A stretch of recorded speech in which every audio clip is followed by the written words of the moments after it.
Most people's minds are made of glass. One rejection, and they shatter. One failure, and they give up on their dreams forever. One criticism, and they spiral into weeks of self-doubt.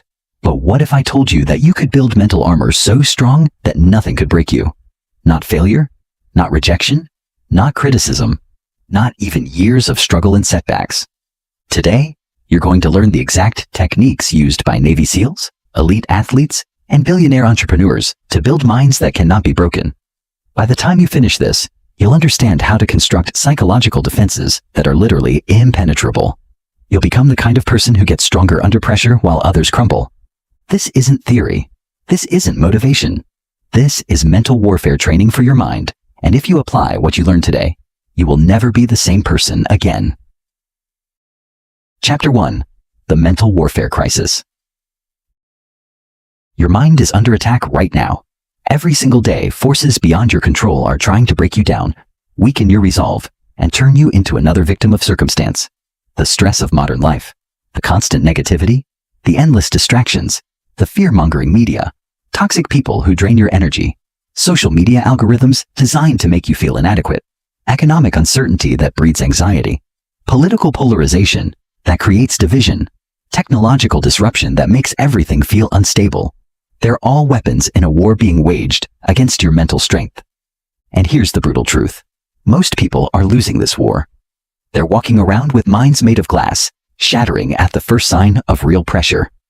One rejection from a job interview, and they convince themselves they're unemployable. One failed relationship, and they decide they're unlovable. One business setback, and they abandon their entrepreneurial dreams. One harsh comment from a stranger online, and they question their entire self-worth.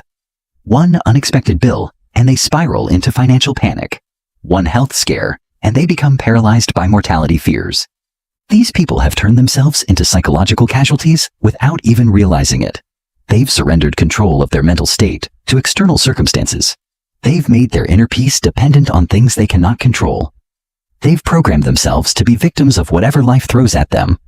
But what if I told you that you could build mental armor so strong that nothing could penetrate it? What if you could develop a mind so unbreakable that challenges actually make you stronger? What if you could become the kind of person who thrives under pressure while others crumble? What if you could train your brain to see opportunity where others see only threat, growth where others see only pain, possibility where others see only limitation? This isn't motivational fluff or positive thinking nonsense. This is psychological warfare training for your mind. This is applied neuroscience. This is the systematic development of mental resilience using proven techniques that have been tested in the highest pressure situations imaginable. By the time you finish this comprehensive training, you'll understand exactly how to construct mental defenses that are literally impenetrable. You'll learn the same techniques used by Navy SEALs who perform life or death missions under extreme pressure, elite athletes who compete on the world's biggest stages, special forces operators who remain calm during combat, emergency room doctors who make critical decisions during chaos, astronauts who function effectively in the most hostile environment possible, billionaire entrepreneurs who build empires despite constant setbacks, and world-class performers who excel when everyone is watching. The difference between those who succeed at the highest levels and those who remain trapped in mediocrity isn't talent, luck, genetics, or circumstances. It's mental resilience. It's the ability to take hits and keep moving forward. It's having a mind that gets stronger with every challenge instead of weaker. It's developing psychological antibodies that make you immune to the mental viruses that infect most people. Most people think mental toughness is something you're born with. They believe some people are just naturally stronger, naturally more resilient, naturally better at handling pressure. This is a lie that keeps them weak. Mental toughness is a skill that can be developed. Mental armor is something that can be built systematically. And anyone can do it if they understand the right techniques and commit to the right training. The problem is, nobody teaches you this stuff in school.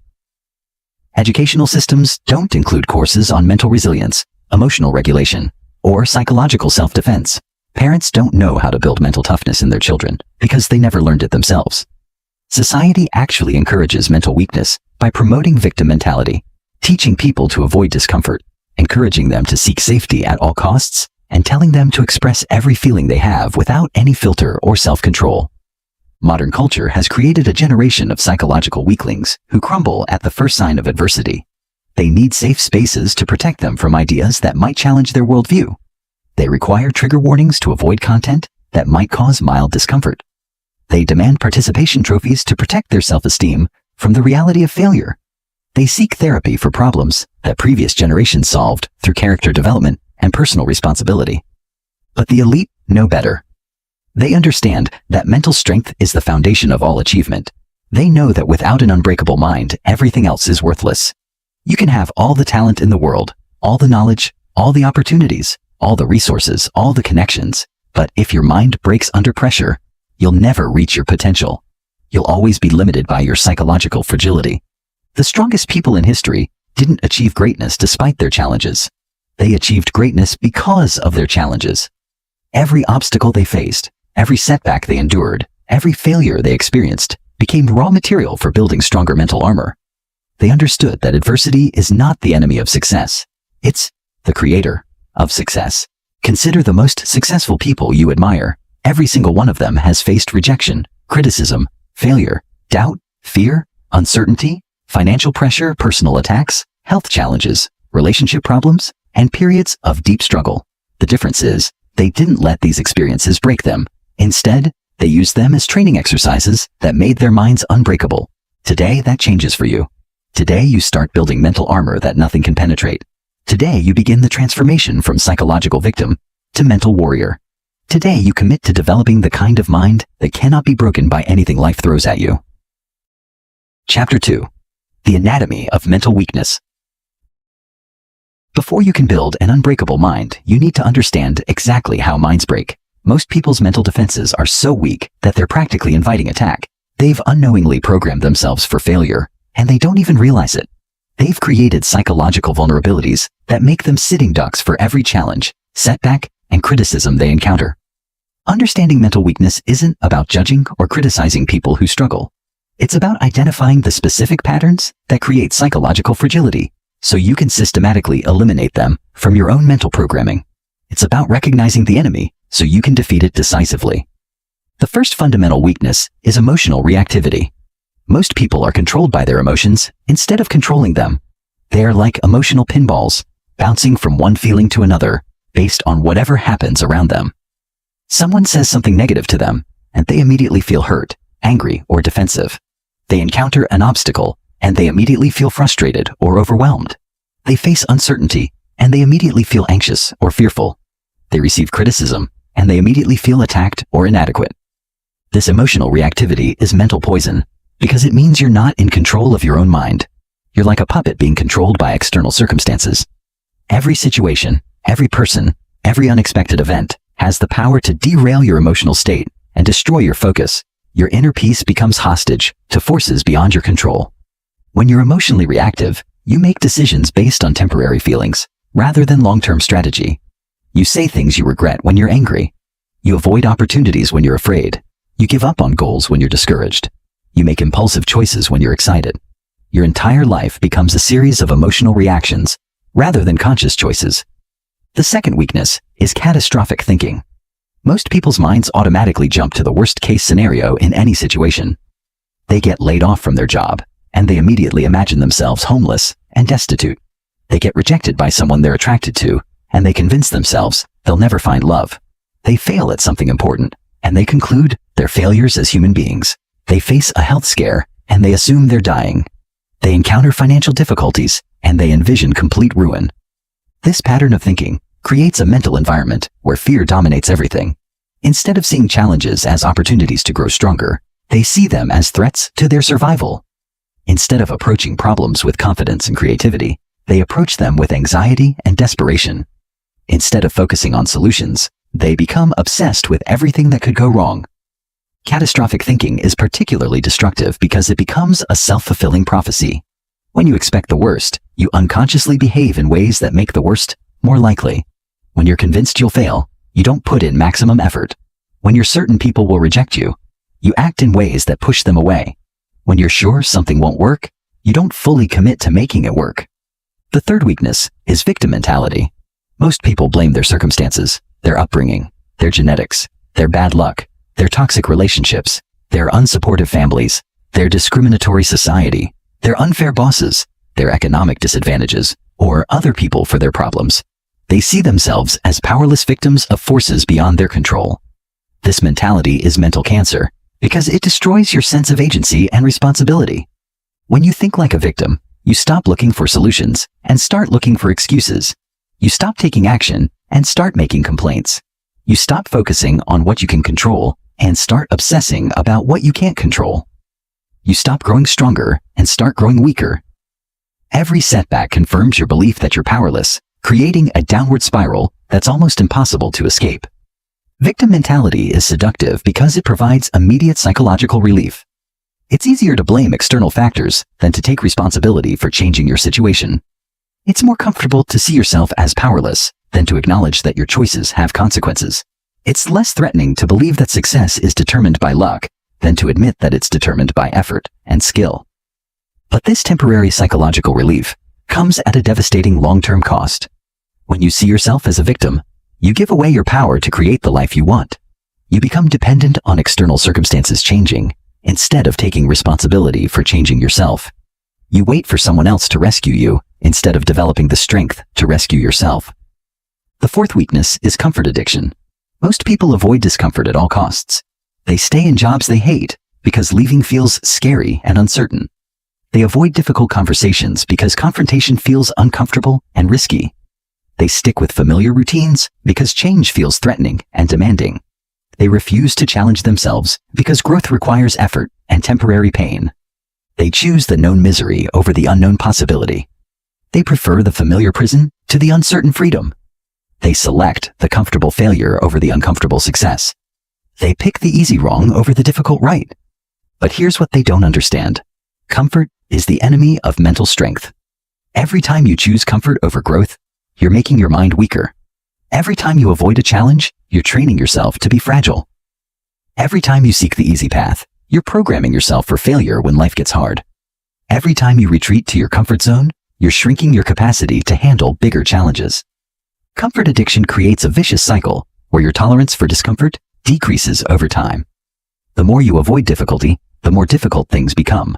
The more you seek comfort, the more uncomfortable you become when comfort isn't available. The more you shelter yourself from challenge, the more challenging simple problems become. The fifth weakness is external validation dependency. Most people need constant approval, praise, recognition, and validation from others to feel good about themselves. Their self-worth depends entirely on what other people think of them. Their confidence rises and falls all based on external feedback. Their sense of value is determined by social media likes, professional recognition, romantic approval, family acceptance, peer admiration, and societal status. This makes them incredibly vulnerable because they've given control of their mental state to other people. One negative comment can destroy their confidence for days or weeks. One criticism can make them question everything they're doing. One rejection can convince them they're not good enough. One person's disapproval can derail their entire emotional stability. External validation dependency turns you into an approval-seeking machine rather than a goal-achieving machine. You make decisions based on what will make others happy rather than what will help you grow. You pursue paths that others expect rather than paths that align with your values and vision. You become so focused on managing other people's opinions that you lose touch with your own authentic desires and capabilities.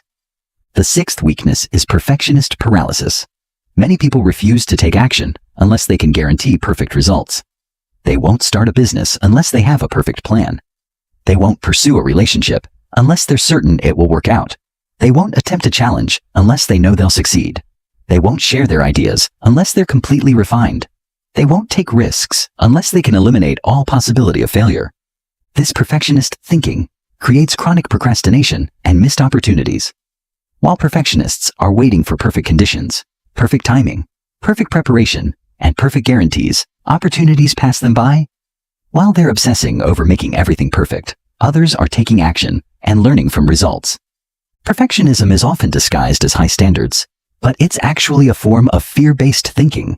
The perfectionist isn't trying to achieve excellence. They're trying to avoid criticism, failure, and rejection.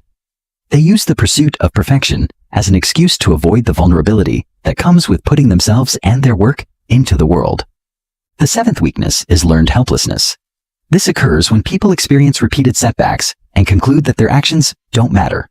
They've tried to change their situation multiple times and failed, so they stop trying altogether. They've attempted to achieve their goals and fallen short, so they lower their expectations. They've faced rejection and criticism, so they stop putting themselves out there. Learned helplessness is particularly insidious because it often develops gradually. Each failure chips away at their confidence. Each setback reduces their willingness to take risks. Each disappointment makes them more cautious and less ambitious. Eventually, they stop believing that their efforts can create meaningful change in their lives. This mental pattern is devastating because it becomes self-perpetuating.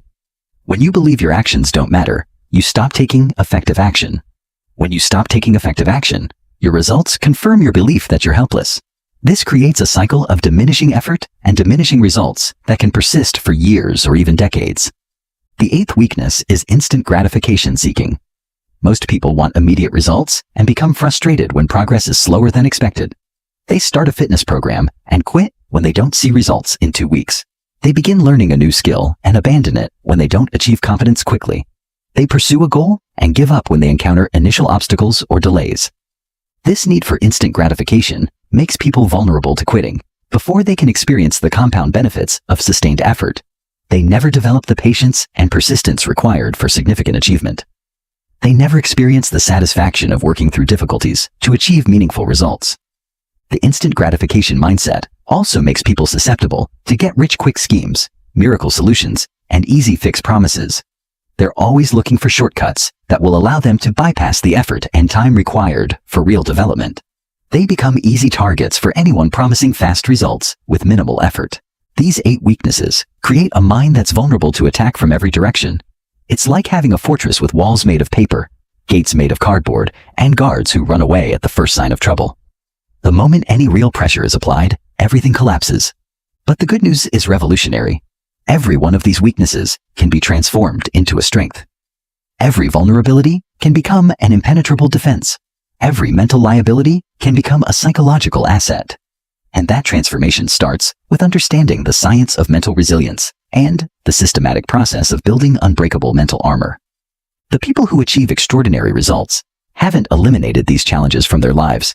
They've developed mental systems that make them immune to these psychological vulnerabilities. They've built minds that cannot be broken by emotional turbulence, catastrophic thinking, victim mentality, comfort addiction, validation dependency, perfectionist paralysis, learned helplessness, or instant gratification seeking. They've created psychological antibodies that protect them from the mental viruses that infect most people. They've developed mental immune systems that actually get stronger when exposed to psychological challenges. They've built minds that use adversity as fuel for growth, rather than allowing adversity to fuel defeat. Chapter 3. The Neuroscience of Unbreakable Minds. Your brain is not fixed. This is the most important thing you need to understand about building mental armor. For decades, scientists believed that adult brains couldn't change, that neural pathways were permanent, that you were stuck with whatever mental patterns you developed early in life. This was completely wrong, and understanding why changes everything about what's possible for your mental strength. The truth is revolutionary. Your brain is constantly rewiring itself based on your thoughts, actions, and experiences. This process is called neuroplasticity, and it's the foundation of building an unbreakable mind. Every time you think a thought, you strengthen certain neural pathways. Every time you respond to a situation in a particular way, you make that response more automatic in the future. Every time you practice a mental skill, you literally change the physical structure of your brain. This means that mental weakness isn't permanent, and mental strength isn't genetic. They're both the result of neural patterns that have been reinforced over time through repetition and practice. And just like you can build physical muscle through progressive training, you can build mental muscle through deliberate, neuroplasticity-based exercises. The implications are staggering. If your brain is constantly changing based on how you use it, then you have complete control over your mental strength, emotional resilience, stress tolerance, confidence levels, and psychological toughness. You're not a victim of your genetics, your upbringing, your past experiences, or your current circumstances. You're the architect of your own mind. But most people don't understand this, so they accidentally train their brains for weakness instead of strength. They repeatedly think negative thoughts, strengthening neural pathways that create pessimism and fear. They consistently respond to challenges with anxiety and avoidance, making those responses more automatic. They practice victim thinking, reinforcing neural patterns that make them feel powerless and helpless. The key is understanding which neural patterns create mental strength and which ones create mental weakness, then deliberately practicing the patterns that serve you while eliminating the patterns that sabotage you. When you face a challenge, your brain has two primary response systems it can activate: the fear system or the growth system. These systems are mutually exclusive. When one is active, the other is suppressed.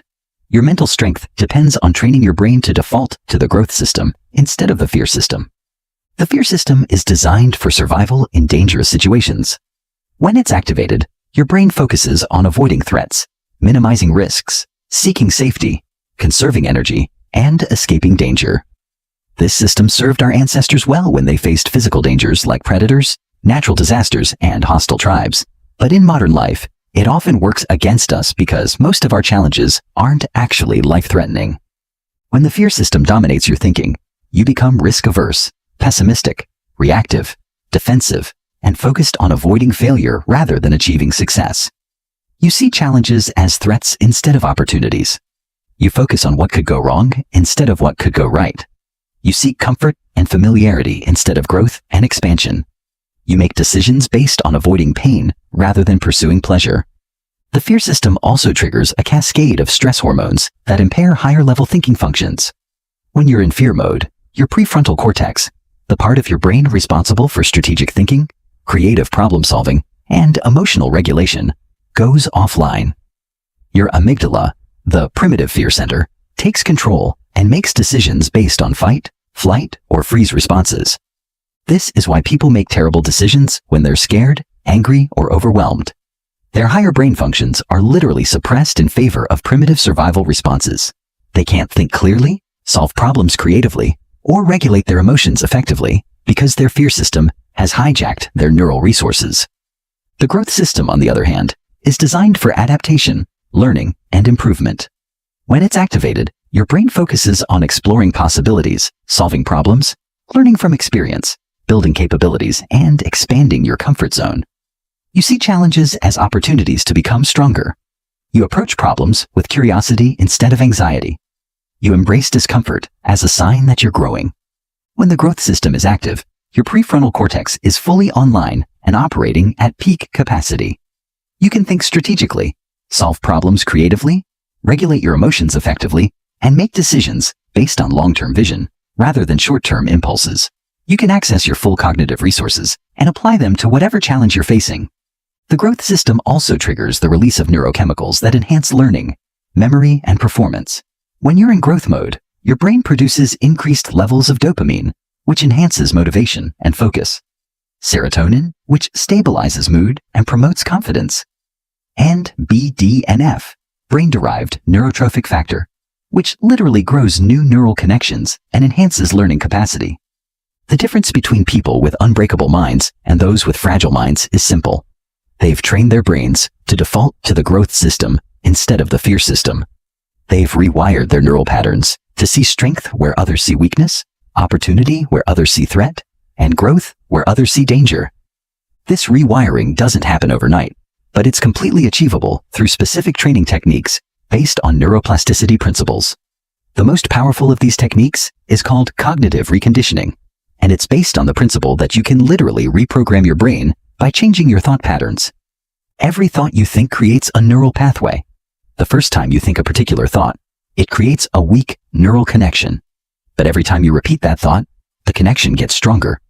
Think the same thought repeatedly, and it becomes an automatic neural pathway that fires without conscious effort. This is how both mental strength and mental weakness develop, through repetition and reinforcement. If you consistently think thoughts like, "I can't handle this," "This is too difficult," "I'm not good enough," "I always fail," "People don't like me," or "I'm unlucky," you're strengthening neural pathways that create mental weakness, learned helplessness, and psychological fragility. But if you consistently think thoughts like, "I can figure this out," "This challenge will make me stronger," "I have what it takes to succeed," "I learn from every setback," "I attract the right people," or "I create my own opportunities," you're strengthening neural pathways that create mental strength, personal empowerment, and psychological resilience. The process is simple in concept, but requires discipline and practice. You must become aware of your automatic thought patterns and deliberately replace weak thoughts with strong ones. You must catch yourself when you're thinking like a victim and consciously shift to thinking like a warrior. You must monitor your internal dialogue and ensure it's programming you for strength rather than weakness. This isn't positive thinking or self-help nonsense. This is applied neuroscience. You're literally changing the physical structure of your brain to create mental patterns that serve you instead of sabotage you. Brain imaging studies show that people who practice cognitive reconditioning develop measurable changes in brain structure within weeks of consistent practice. But cognitive reconditioning is just the beginning. To build truly unbreakable mental armor, you need to combine it with other scientifically proven techniques that target different aspects of neural rewiring. Visualization is another powerful neuroplasticity tool. When you vividly imagine yourself handling challenges successfully, your brain creates neural patterns as if you're actually experiencing the situation. This is why elite athletes spend hours mentally rehearsing their performance. They're literally programming their brains for success before the actual event occurs. The key to effective visualization is making it as detailed and realistic as possible. You don't just imagine the successful outcome. You imagine the entire process, including the challenges you'll face and how you'll overcome them. You visualize feeling the stress response activate and then channeling it into enhanced performance. You mentally rehearse staying calm, focused, and effective under pressure. Stress inoculation is another crucial neuroplasticity technique. Just like a vaccine works by exposing you to a weakened version of a pathogen to build immunity, stress inoculation works by exposing you to controlled challenges to build psychological immunity.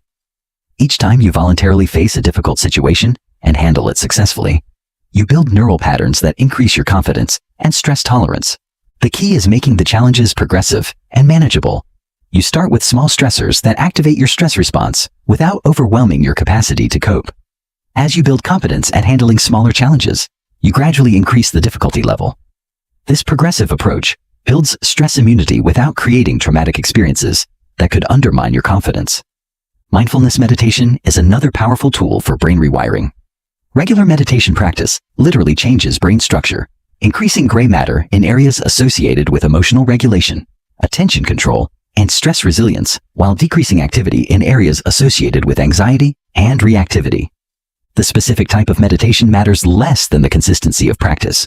Whether you practice focused attention meditation, open awareness meditation, loving kindness meditation, or body scan meditation, the key is regular practice that trains your brain to observe thoughts and emotions without being controlled by them.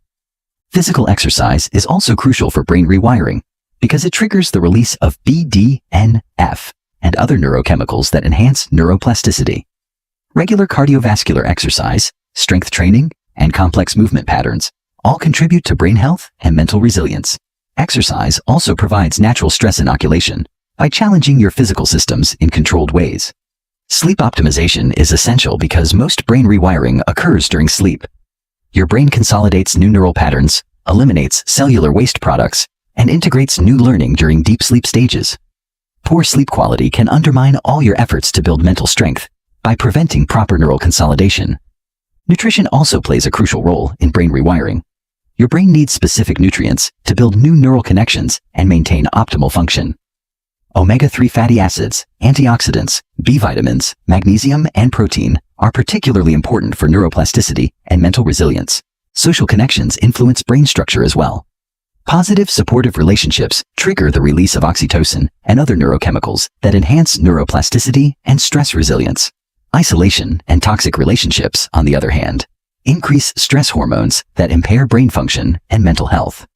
The most powerful approach combines all these techniques into a comprehensive brain training program. You practice cognitive reconditioning to reprogram your thought patterns.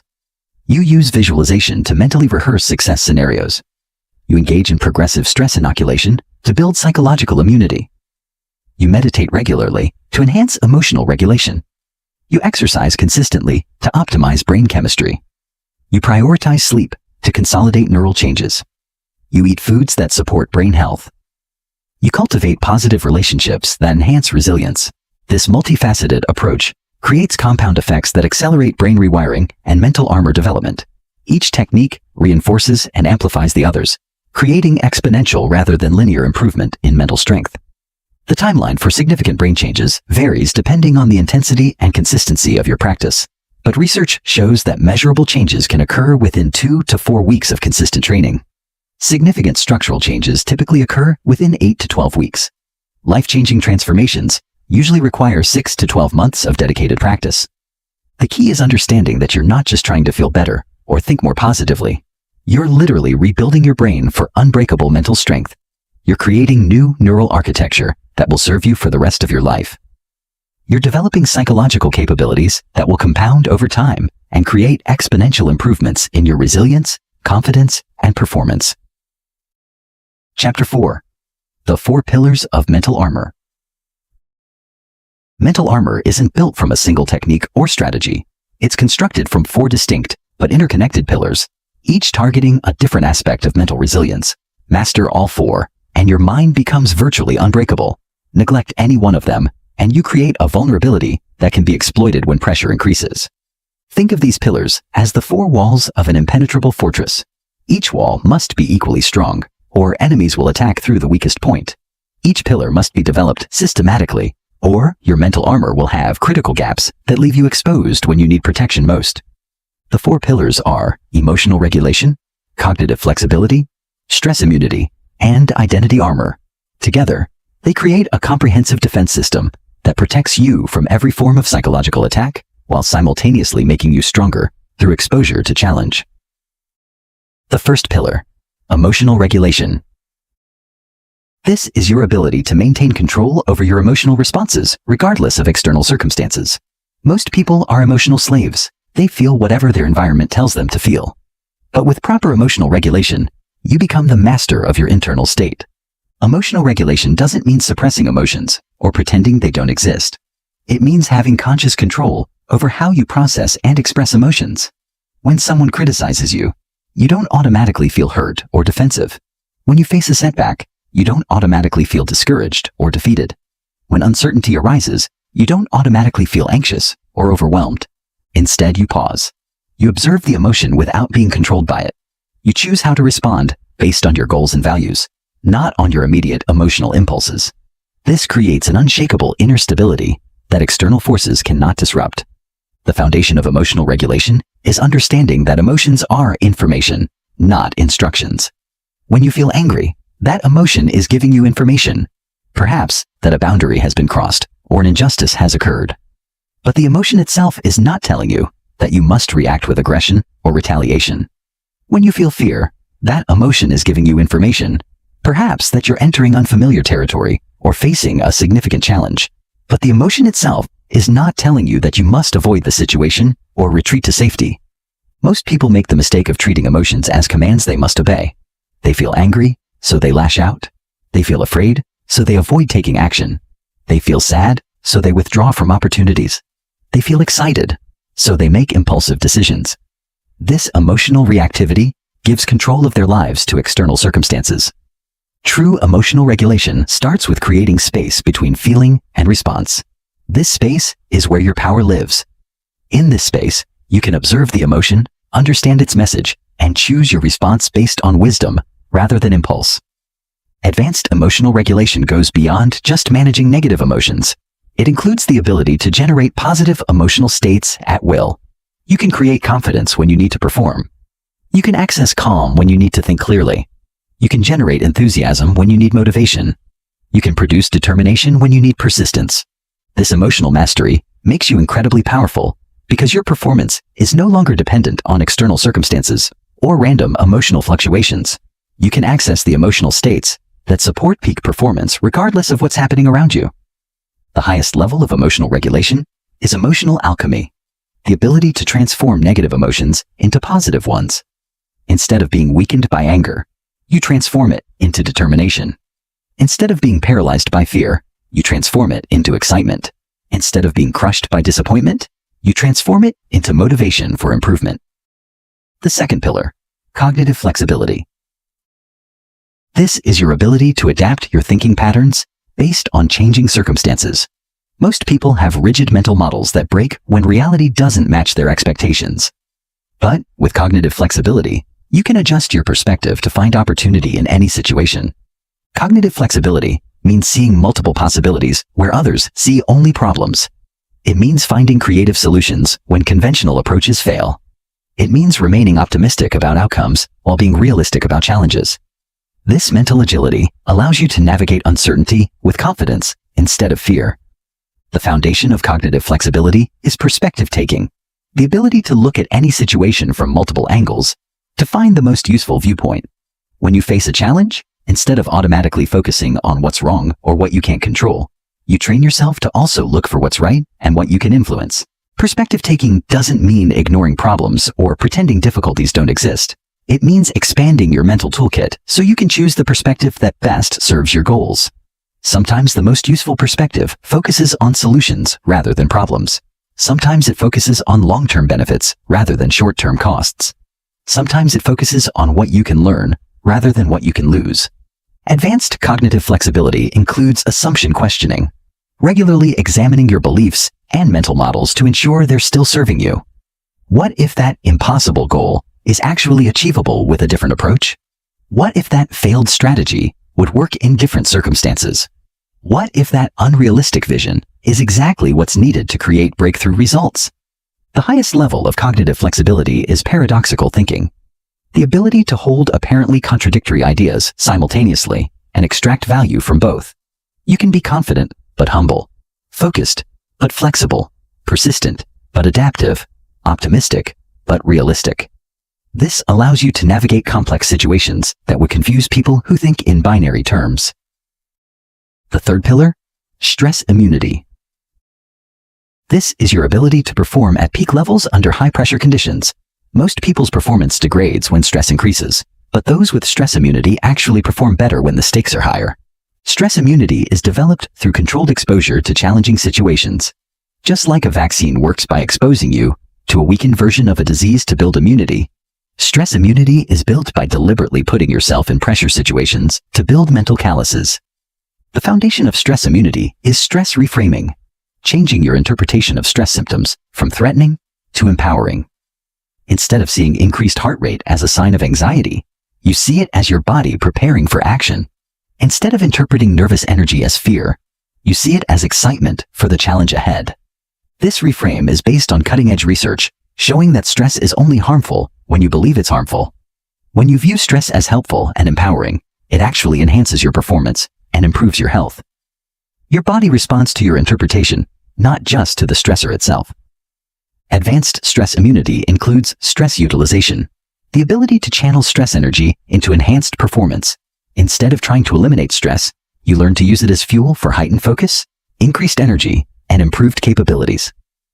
You become someone who gets excited about high-pressure situations because you know they bring out your best performance. The highest level of stress immunity is stress-seeking, actively pursuing challenging situations because you understand they make you stronger. You no longer avoid pressure. You seek it out as an opportunity to demonstrate your capabilities and continue building your stress tolerance. The fourth pillar, identity armor. This is having an unshakable sense of self that doesn't depend on external validation or circumstances.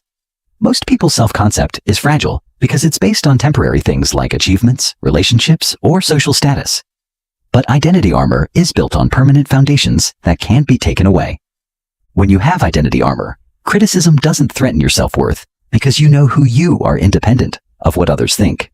Failure doesn't define you because your identity isn't based on your outcomes. Rejection doesn't devastate you because your value isn't determined by other people's approval. The foundation of identity armor is principle-based identity, defining yourself by your values and principles, rather than by your achievements or circumstances. You become someone who acts with integrity, regardless of consequences. Someone who tells the truth, regardless of convenience. Someone who treats others with respect, regardless of their status. When your identity is based on principles, external circumstances cannot threaten your sense of self. You might lose money, but you cannot lose your integrity. You might face setbacks, but you can't lose your character. You might be criticized, but you cannot lose your values.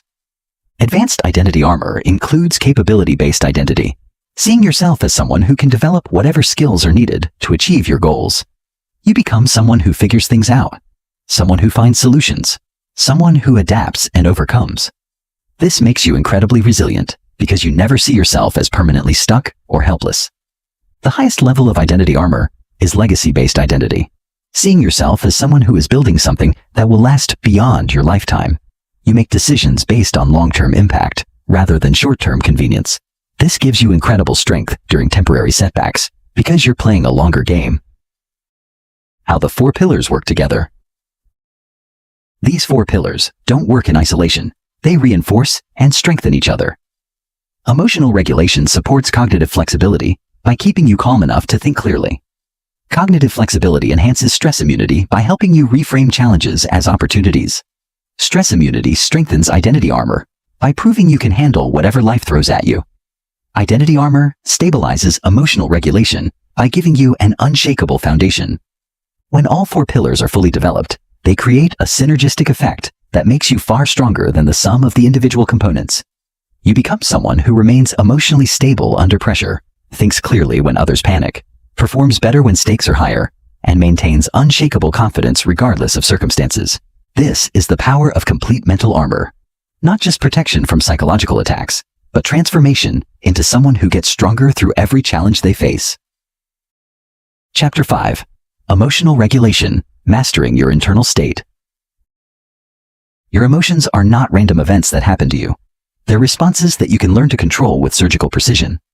The difference between emotional masters and emotional slaves is understanding that emotions are information, not instructions.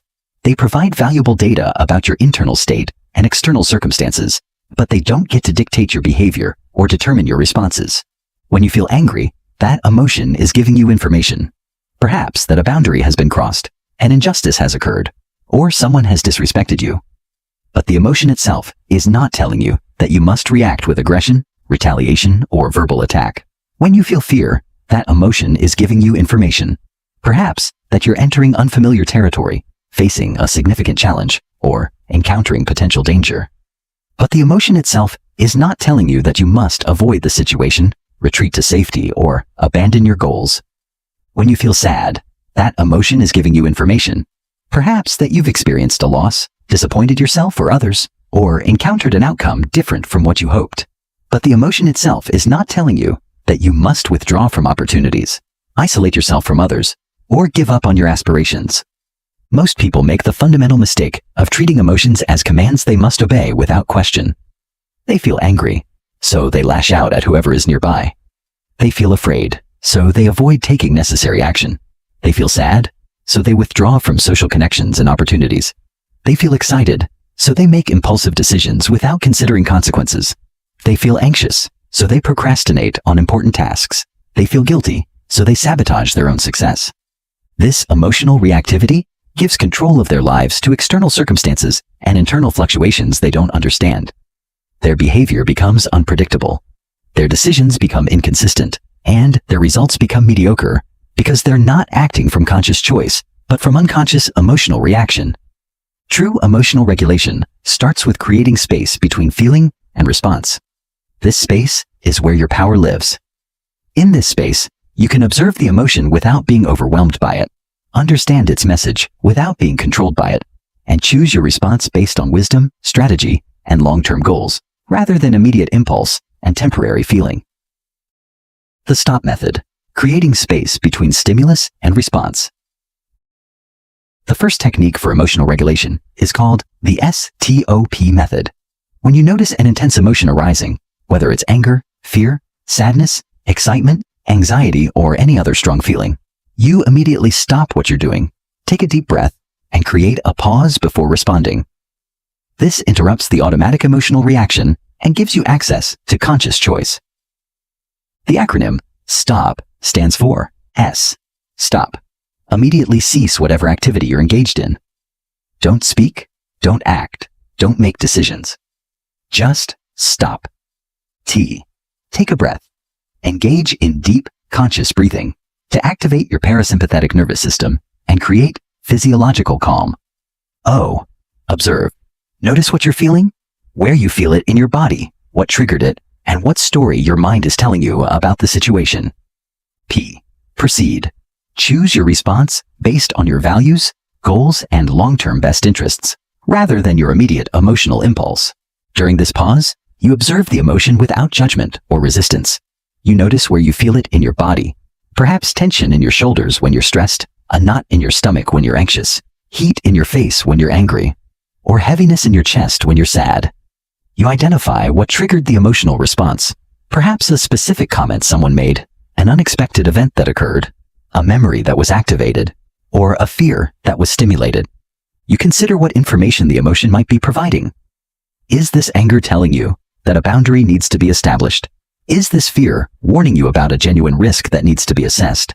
Is this sadness indicating that something important to you has been lost and needs to be grieved? Is this excitement revealing an opportunity that deserves consideration? But you don't automatically act on the emotion. You treat it like weather, something you're aware of and take into account, but not something that controls your behavior or determines your direction. You might acknowledge that you're feeling angry about an unfair situation, but you choose to respond with strategic communication rather than emotional reaction. You might recognize that you're feeling afraid about an uncertain outcome, but you choose to proceed with careful planning rather than anxious avoidance. Cognitive reframing, changing your interpretation. The second technique is cognitive reframing, consciously choosing how to interpret emotional triggers and challenging situations. When someone criticizes your work, instead of automatically interpreting it as a personal attack on your worth and competence, you can reframe it as feedback that might help you improve your skills and results. When you face a significant setback, instead of automatically interpreting it as evidence that you're failing and should give up, you can reframe it as valuable data about what doesn't work and guidance for adjusting your approach. When you encounter rejection, instead of automatically interpreting it as proof that you're not good enough and never will be, you can reframe it as redirection toward better opportunities that are more aligned with your strengths and goals. When you experience financial pressure, instead of automatically interpreting it as evidence that you're irresponsible and doomed to struggle, you can reframe it as motivation to develop better money management skills and create additional income streams. Reframing doesn't mean lying to yourself, denying reality, or pretending negative things are positive. It means choosing interpretations that empower you rather than weaken you, that motivate action rather than paralysis, that promote learning rather than defensiveness. It means looking for the aspect of any situation that can make you stronger, smarter, more capable, or more resilient. The key to effective reframing is asking better questions when challenging situations arise. Instead of asking, "Why does this always happen to me?" Ask, "What can I learn from this experience?" Instead of asking, "Why am I so unlucky?" Ask, "How can I use this situation to become stronger?" Instead of asking, "What's wrong with me?" Ask, "What skills do I need to develop to handle this better in the future?" These questions direct your brain toward solutions, opportunities, and growth, rather than toward problems, limitations, and victimhood. They activate your problem-solving capabilities rather than your self-pity mechanisms. They engage your creativity rather than your catastrophic thinking patterns. Emotional granularity, precision in emotional awareness. The third technique is emotional granularity, developing a sophisticated vocabulary and precise awareness of your emotional experiences. Most people have a very limited emotional vocabulary. They're either good or bad, happy or sad, confident or scared, motivated or lazy. But emotions are far more nuanced and complex than this, and the more precisely you can identify what you're feeling, the more control you have over your emotional responses. Instead of just feeling bad, you might recognize that you're feeling disappointed about a specific outcome, frustrated with a particular person's behavior, concerned about potential consequences, and overwhelmed by the number of decisions you need to make. This specificity allows you to address each emotional component appropriately, rather than being overwhelmed by a vague sense of negativity. Instead of just feeling stressed, you might identify that you're feeling pressured by an approaching deadline, anxious about a presentation you need to give, excited about a new opportunity that's available, and uncertain about which direction to take your career. This granularity helps you respond to each element strategically, rather than being paralyzed by general stress. Emotional granularity requires expanding your emotional vocabulary beyond basic terms. You might feel annoyed rather than angry, curious rather than confused, determined rather than motivated, cautious rather than afraid, or energized rather than excited. The more precisely you can name your emotional experience, the more options you have for responding appropriately. Advanced emotional granularity includes recognizing emotional blends, situations where you're experiencing multiple emotions simultaneously. You might feel excited about a new opportunity and anxious about whether you can succeed at it. You might feel grateful for someone's help and frustrated that you needed help in the first place. You might feel proud of your accomplishments and concerned about whether you can maintain your performance level. Understanding these emotional blends prevents you from being confused or overwhelmed by complex feelings. Instead of trying to figure out whether you feel good or bad about a situation, you can acknowledge the full spectrum of your emotional response and make decisions that honor all aspects of your experience. Physiological regulation, using your body to influence your mind. The fourth technique is physiological regulation, using your physical state to influence your emotional state. Your emotional state is directly connected to your physical state, and you can use this connection to create the emotional conditions that support peak performance and clear thinking. When you notice anxiety arising, you can immediately shift to deep, slow breathing to activate your parasympathetic nervous system and create a sense of calm and control. When you notice energy dropping due to discouragement or depression, you can change your posture, increase your movement, and engage in activities that generate positive neurochemicals, like endorphins, dopamine, and serotonin. When you notice tension building from stress or overwhelm, you can use progressive muscle relaxation techniques to release physical holding patterns that reinforce emotional patterns. When you notice mental fog from confusion or uncertainty, you can engage in cardiovascular exercise to increase blood flow to your brain and enhance cognitive function. Your breathing pattern has immediate and direct effects on your emotional state. Short, shallow, rapid breathing activates your sympathetic nervous system and creates feelings of anxiety, urgency, and stress. Long, deep, slow breathing activates your parasympathetic nervous system and creates feelings of calm, control, and relaxation. Your posture also influences your emotional state through what researchers call embodied cognition. Standing or sitting with your chest open, shoulders back, and head up creates feelings of confidence, power, and optimism. Slouching with your chest collapsed, shoulders forward, and head down creates feelings of defeat, weakness, and pessimism. Your facial expressions affect your emotional state through feedback loops between your facial muscles and your brain. Smiling, even when you don't feel happy, triggers the release of mood-elevating neurochemicals. Frowning, scowling, or maintaining tense facial expressions reinforces negative emotional states. Your movement patterns influence your emotional state through their effects on neurochemistry and circulation. Vigorous physical activity releases endorphins, increases dopamine and serotonin levels, and improves blood flow to areas of the brain responsible for mood regulation. Slow, gentle movement like yoga or Tai Chi activates the relaxation response and promotes emotional balance. Emotional inoculation, building immunity through controlled exposure. The fifth technique is emotional inoculation, deliberately exposing yourself to controlled emotional challenges to build emotional resilience and immunity. Just like stress immunity, you can build emotional immunity by gradually exposing yourself to situations that activate emotional responses while maintaining your equilibrium and effectiveness. This might mean having difficult conversations you've been avoiding to build immunity to conflict and confrontation. It might mean putting yourself in situations where you might face criticism or rejection to build immunity to social judgment. It might mean taking on projects that stretch your comfort zone to build immunity to uncertainty and failure. It might mean practicing public speaking to build immunity to performance anxiety. It might mean negotiating for better terms in your personal and professional relationships to build immunity to potential conflict. It might mean sharing your ideas and creations publicly to build immunity to criticism and judgment. Each time you face an emotional challenge and maintain your emotional regulation, you build emotional muscle and expand your emotional comfort zone. You prove to yourself that you can handle difficult feelings without being overwhelmed by them. You develop confidence in your ability to navigate emotional turbulence while remaining focused on your goals and values.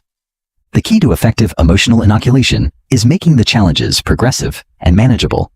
You start with emotional situations that activate your responses without overwhelming your capacity to cope. As you build confidence at handling smaller emotional challenges, you gradually increase the difficulty level. This progressive approach builds emotional immunity without creating traumatic experiences that could undermine your confidence. Emotional alchemy, transforming negative emotions into positive ones. The sixth and most advanced technique is emotional alchemy, the ability to transform negative emotions into positive ones through conscious reinterpretation and energy redirection. Instead of being weakened by difficult emotions, you learn to transform them into fuel for enhanced performance and accelerated growth. Anger can be alchemically transformed into determination and focused energy for achieving your goals. Instead of letting anger make you reactive and destructive, You channel that emotional intensity into disciplined action toward meaningful objectives. You use the energy that anger provides while directing it constructively rather than destructively. Fear can be alchemically transformed into excitement and heightened awareness. Instead of letting fear paralyze you or make you avoid opportunities, you recognize that fear and excitement create identical physiological responses: increased heart rate, heightened alertness, enhanced energy. The only difference is your interpretation. By consciously reinterpreting fear as excitement, you transform a limiting emotion into an empowering one. Sadness can be alchemically transformed into gratitude and wisdom. Instead of letting sadness make you withdraw and isolate, you use it as an opportunity to appreciate what you've had, to connect more deeply with others who matter to you, and to gain perspective on what's truly important in life. Anxiety can be alchemically transformed into preparation and strategic thinking. Instead of letting anxiety make you avoid challenges or procrastinate on important tasks, you channel that emotional energy into thorough preparation, careful planning, and proactive problem solving. Frustration can be alchemically transformed into innovation and creative problem solving. Instead of letting frustration make you give up or settle for suboptimal solutions, you use it as motivation to find better approaches, develop new skills, or create innovative solutions to persistent problems. The key to emotional alchemy is recognizing that every emotion contains useful energy that can be redirected toward constructive purposes. No emotion is inherently negative or positive. It's how you interpret and channel the emotion that determines whether it serves you or sabotages you. Advanced emotional regulation, generating positive states at will. The ultimate goal of emotional regulation is not just managing negative emotions, but generating positive emotional states at will. This means being able to create confidence when you need to perform, access calm when you need to think clearly, generate enthusiasm when you need motivation, produce determination when you need persistence, and summon courage when you need to take risks. This advanced emotional regulation makes you incredibly powerful because your performance is no longer dependent on external circumstances, other people's behavior, or random emotional fluctuations. You can access the emotional states that support peak performance regardless of what's happening around you. Generating positive emotional states requires understanding the triggers and anchors that create those states naturally, then learning to activate those triggers consciously. Confidence might be triggered by remembering past successes, visualizing future achievements, adopting confident posture and breathing, or engaging in activities that demonstrate your competence. Calm might be triggered by deep breathing exercises, meditation practices, peaceful visualizations, or physical activities that promote relaxation. Enthusiasm might be triggered by connecting with your deeper purpose, visualizing the benefits of achieving your goals, or engaging with inspiring people and content. The key is developing a toolkit of reliable methods for accessing any emotional state you need, when you need it. This transforms you from someone who hopes they'll feel the right way at the right time to someone who can create the optimal emotional conditions for success in any situation. When you master emotional regulation at this level, you become emotionally anti-fragile. Challenges that would overwhelm others actually make you stronger. Situations that would destabilize others become opportunities for you to demonstrate your emotional mastery. You develop an inner calm and stability that cannot be shaken by external storms, while simultaneously maintaining access to the full spectrum of emotions that make life rich, meaningful, and powerful. Chapter 6. Cognitive Flexibility, the Art of Mental Adaptation. Your mind can be your greatest asset or your biggest limitation, and the difference comes down to one critical factor: flexibility. Rigid thinking patterns are mental traps that keep you stuck in outdated strategies, obsolete beliefs, and ineffective approaches long after they've stopped serving you. But cognitive flexibility turns your mind into a precision instrument that can adapt to any situation, find opportunity in any challenge, and create solutions where others see only problems. Most people think in binary terms that drastically limit their options and effectiveness. Something is either good or bad, right or wrong, possible or impossible, safe or dangerous, successful or failed. This black and white thinking might feel simpler and more certain, but it's actually a form of mental weakness that leaves you vulnerable when reality doesn't fit your predetermined categories. The world is complex, nuanced, and constantly changing. Success in any meaningful endeavor requires the ability to hold multiple perspectives simultaneously, to see opportunities where others see only obstacles, to find creative solutions when conventional approaches fail, and to adapt your strategies when circumstances change. This is the power of cognitive flexibility, the mental agility that separates those who thrive in uncertainty from those who are paralyzed by it. People with rigid thinking patterns become trapped by their own mental models. They have fixed beliefs about what's possible and what's not, what works and what doesn't, what they can do and what they can't. When reality contradicts these fixed beliefs, they either deny the reality or conclude that they're inadequate. They can't adapt because their mental frameworks won't allow them to see alternative possibilities. But people with cognitive flexibility understand that their mental models are tools, not truths. They hold their beliefs lightly, test them against results, and adjust them when evidence suggests a better approach. They see their thinking patterns as software that can be updated, rather than hardware that can't be changed. This flexibility allows them to navigate uncertainty with confidence instead of fear, to find creative solutions when conventional approaches fail, to see opportunities that others miss, and to adapt their strategies when circumstances change. They understand that the map is not the territory, and they're always willing to update their maps when they discover new territory. The first aspect, perspective shifting. The foundation of cognitive flexibility is perspective shifting, the ability to deliberately look at any situation from multiple angles to find the most useful viewpoint. When you face a challenge, instead of automatically focusing on what's wrong, what you can't control, or what might go wrong, you train yourself to also look for what's right, what you can influence, and what opportunities might be hidden in the situation. Perspective shifting doesn't mean ignoring problems, denying difficulties, or pretending that challenges don't exist. It means expanding your mental toolkit so you can choose the perspective that best serves your goals and supports effective action. Sometimes, the most useful perspective focuses on solutions rather than problems. Sometimes it focuses on long-term benefits rather than short-term costs. Sometimes it focuses on what you can learn rather than what you might lose. Consider a business failure from multiple perspectives. From one perspective, it's a devastating setback that proves you're not cut out for entrepreneurship. From another perspective, it's valuable education that cost money, but provided knowledge you couldn't get any other way.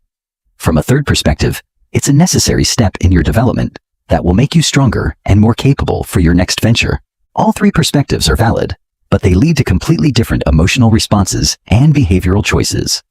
The first perspective creates discouragement and withdrawal. The second perspective creates learning and skill development.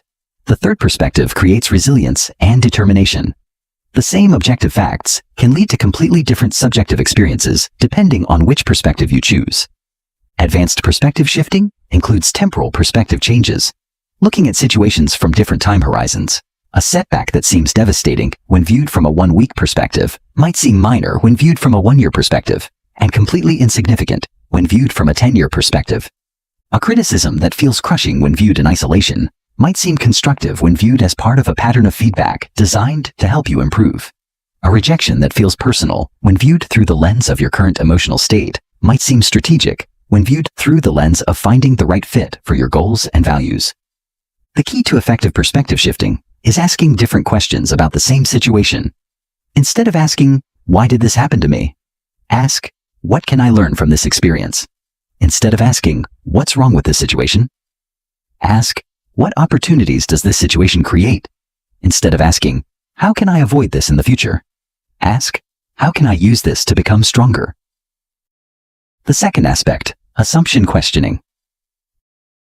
Most of your mental limitations come from assumptions you've never examined. You assume certain things are impossible because you've never seen them done, or because someone told you they couldn't be done. You assume certain approaches won't work because they failed in the past, or in different circumstances. You assume certain goals are unrealistic because they seem too big, or because other people have told you they're unrealistic.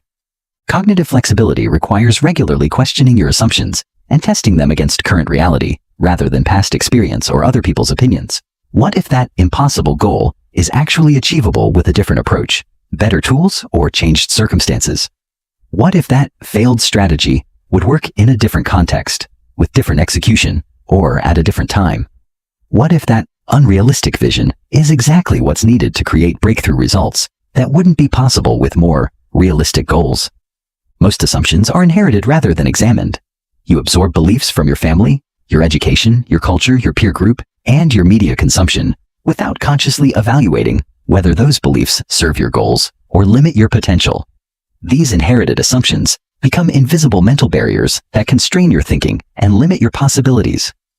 Effective assumption questioning involves systematically examining your beliefs about what's possible, what's required for success, what causes failure, what you're capable of, what other people will accept, and what the world will support.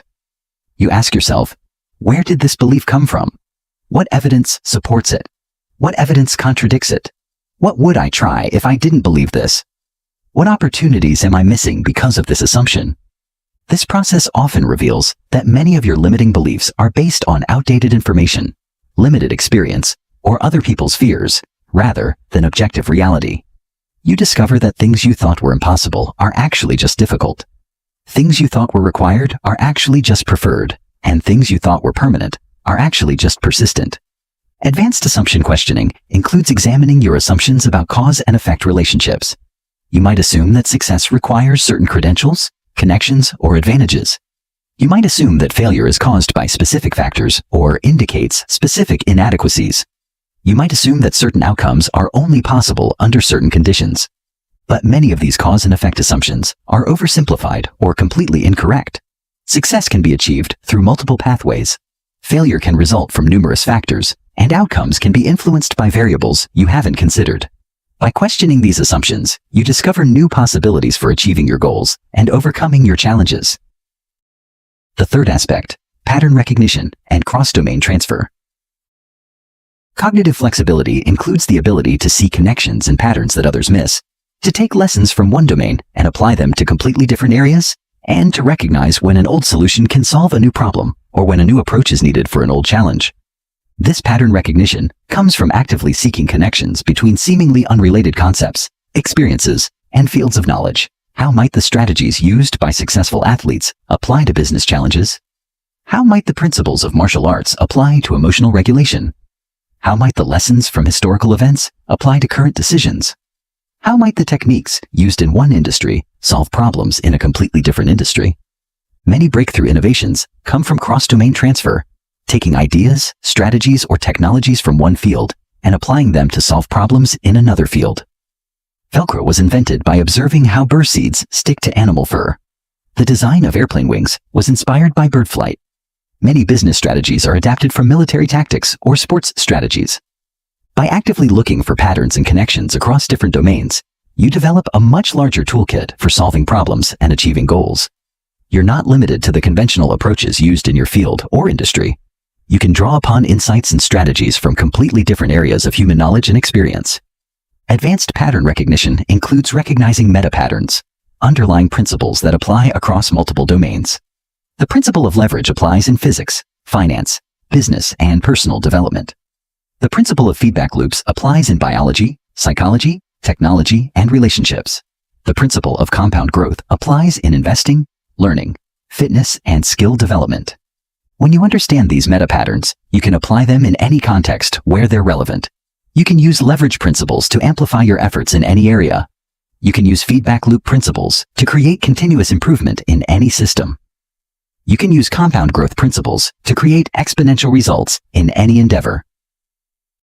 The fourth aspect, scenario planning and contingency thinking. Instead of assuming things will go according to plan, cognitively flexible people prepare for multiple possibilities and develop contingency strategies for different scenarios. They ask themselves, what if this approach doesn't work as expected? What if circumstances change in ways we haven't anticipated? What if unexpected opportunities arise that we hadn't considered? What if the obstacles are bigger than we estimated? This isn't pessimistic thinking or paranoid planning. It's strategic thinking that prepares you to adapt quickly when reality diverges from your expectations. By considering multiple scenarios in advance, you're prepared to pivot, adjust, or completely change direction when necessary. You have backup plans, alternative strategies, and contingency options ready to implement. Scenario planning prevents you from being blindsided by unexpected developments and reduces the emotional shock that comes with plan failures. When you've already considered the possibility that your initial approach might not work, you're mentally prepared to try alternative approaches without feeling like you failed or that your goal is impossible. Advanced scenario planning includes considering second-order and third-order effects, the consequences of consequences. If you take a particular action, what will happen? And then, what will happen as a result of that? And what will happen as a result of that? This deeper thinking helps you anticipate unintended consequences and prepare for ripple effects that others don't see coming. It also includes considering positive scenarios that might exceed your expectations. What if this approach works better than anticipated? What if you achieve your goals faster than expected? What if opportunities arise that are bigger than what you originally planned? Being prepared for positive surprises allows you to capitalize on them instead of being overwhelmed by unexpected success. The fifth aspect, learning orientation and growth mindset. Rigid thinkers see setbacks as evidence that they should give up or that their approach was fundamentally wrong.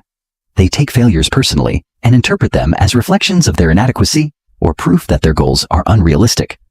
They see challenges as threats to be avoided rather than opportunities to be embraced.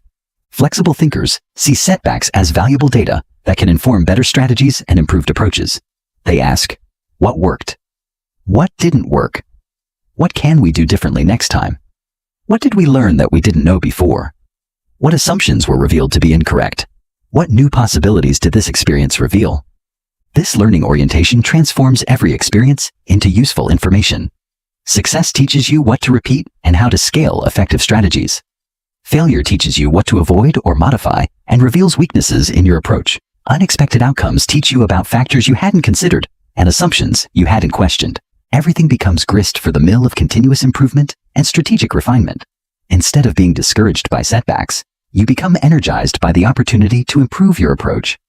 Instead of being paralyzed by uncertainty, you become excited by the possibility of discovering new strategies and capabilities. Advanced learning orientation includes meta-learning, learning how to learn more effectively. You don't just focus on learning specific skills or information. You also focus on improving your learning processes, developing better study methods, enhancing your memory and retention, and accelerating your skill acquisition. This meta-learning orientation makes you increasingly effective at adapting to new situations because you're not just accumulating knowledge and skills. You're improving your ability to acquire new knowledge and skills quickly when circumstances require it. The sixth aspect, comfort with paradox and nuance. The world is full of apparent contradictions that must be navigated rather than resolved. You must be confident, but humble, focused, but flexible, persistent, but adaptive, optimistic but realistic, independent, but collaborative, decisive but open-minded. Rigid thinkers get stuck trying to choose one side of these paradoxes, but flexible thinkers learn to hold both sides simultaneously. This comfort with paradox allows you to be internally consistent while externally adaptive. You can maintain core principles while adjusting tactical approaches. You can stay committed to long-term goals while remaining flexible about short-term methods. You can be firm in your values while being fluid in your strategies. It also allows you to navigate complex situations that don't have simple or clear answers. Many of life's most important decisions involve trade-offs between competing values, uncertain outcomes, and incomplete information. Flexible thinking helps you make good decisions in these ambiguous situations by considering multiple factors and holding space for complexity rather than forcing simplistic solutions. Advanced comfort with paradox includes embracing the paradox of control, understanding that you gain more control by accepting what you can't control and focusing intensively on what you can control. You become more powerful by acknowledging your limitations and more effective by concentrating your efforts where they can make a difference. Developing cognitive flexibility through practice. Cognitive flexibility, like any mental skill, improves through deliberate practice. You must actively seek out perspectives that challenge your existing views. You must regularly question your assumptions and test them against evidence. You must consciously look for patterns and connections across different domains. You must deliberately plan for multiple scenarios and prepare for various possibilities. Most importantly, you must embrace uncertainty as a natural part of life rather than something to be feared or avoided. Uncertainty is where opportunities hide. It's where innovation happens. It's where breakthroughs occur. It's where the biggest rewards await those brave enough to venture into unknown territory. When you become comfortable with uncertainty, your mind becomes free to explore possibilities that others can't even see. You develop the mental agility to dance with change rather than being destroyed by it. You become someone who thrives in chaos, while others are paralyzed by complexity. Chapter 7. Stress Immunity. Thriving Under Pressure. Most people see stress as the enemy, something to be avoided, minimized, or eliminated at all costs. This is a fundamental misunderstanding that keeps them weak, unprepared, and vulnerable to life's inevitable challenges. Stress is not the enemy. It's a training partner that makes you stronger when you know how to work with it properly. The difference between stress that breaks you and stress that builds you is simple: preparation and perspective. When stress catches you off guard and you have no tools to handle it, it overwhelms your system and degrades your performance. But when you've trained for stress and you understand its mechanics, it becomes fuel that enhances your capabilities and unlocks higher levels of performance. Elite performers in every field: Navy SEALs, Olympic athletes, emergency room doctors, special forces operators, astronauts, professional pilots, crisis negotiators, trauma surgeons, and elite executives all share one characteristic: they perform better under pressure than in comfortable conditions. This isn't natural talent or genetic superiority. It's trained skill. They've deliberately exposed themselves to stress in controlled environments so they can thrive when it matters most. Consider what happens when the stakes are highest in any field. The best athletes set personal records during the most important competitions. The best soldiers perform their most heroic acts during the most dangerous missions. The best doctors make their most critical decisions during the most challenging emergencies. The best entrepreneurs create their biggest breakthroughs during the most difficult periods. This is the paradox of stress immunity. Those who have trained themselves to handle pressure don't just survive high-stress situations. They excel in them. They access levels of performance that are only available when stress is present. They use pressure as a catalyst for peak performance, rather than allowing pressure to create peak anxiety. Understanding the true nature of stress. Stress immunity begins with understanding what stress actually is and why your body creates it. Stress is your body's adaptive response to demands that exceed your current resources or comfort level. When you face a challenge that requires more from you than you're currently giving, whether it's physical, mental, emotional, or social, your nervous system activates to provide additional energy, focus, and capability. The problem is, most people have been conditioned to interpret this activation as dangerous rather than empowering. They feel their heart rate increase and assume something is wrong. They notice their breathing change and think they're losing control. They feel adrenaline surge and believe they're in danger. They experience heightened alertness and interpret it as anxiety. But these physiological changes are actually your body preparing you for peak performance. Your heart rate increases to deliver more oxygen to your brain and muscles, enhancing your physical and mental capabilities. Your breathing changes to optimize oxygen intake and carbon dioxide removal, improving your energy and focus. Adrenaline is released to sharpen your attention and increase your energy, giving you access to heightened awareness and enhanced strength. This is your body's way of giving you superpowers when you need them most. The stress response is an incredible biological gift that allows you to transcend your normal limitations and access extraordinary capabilities. It's the same system that allows mothers to lift cars off their children, athletes to break world records under pressure, and soldiers to perform heroic acts during combat. The key insight is that stress is only harmful when you believe it's harmful. Cutting-edge research shows that your interpretation of stress symptoms determines their effects on your body and performance. When you view stress as threatening and try to avoid or suppress it, it creates negative health effects and performance degradation. But when you view stress as helpful and embrace it as a resource, it actually enhances your performance and improves your resilience. Your body responds to your interpretation, not just to the stressor itself. If you interpret increased heart rate as a sign that you're prepared for action, your cardiovascular system functions more efficiently. If you interpret heightened alertness as enhanced focus, your cognitive performance improves. If you interpret nervous energy as excitement for the challenge ahead, your emotional state supports peak performance rather than creating anxiety. The first step: stress reframing. The foundation of stress immunity is reframing your relationship with stress symptoms. Instead of seeing increased heart rate as a sign of anxiety, you learn to see it as your body preparing for action. Instead of interpreting nervous energy as fear, you learn to see it as excitement for the challenge ahead. Instead of viewing stress as a threat to be avoided, you learn to see it as a resource to be utilized. This reframe is not just psychological, it's physiological. When you change your interpretation of stress, you literally change how your body responds to stressful situations. Research shows that people who view stress as enhancing rather than debilitating show improved cardiovascular efficiency, better cognitive performance, and increased resilience during challenging situations. The reframe process involves consciously changing your internal dialogue when stress symptoms arise. Instead of thinking, "I'm nervous and might fail," you think, "I'm energized and ready to perform."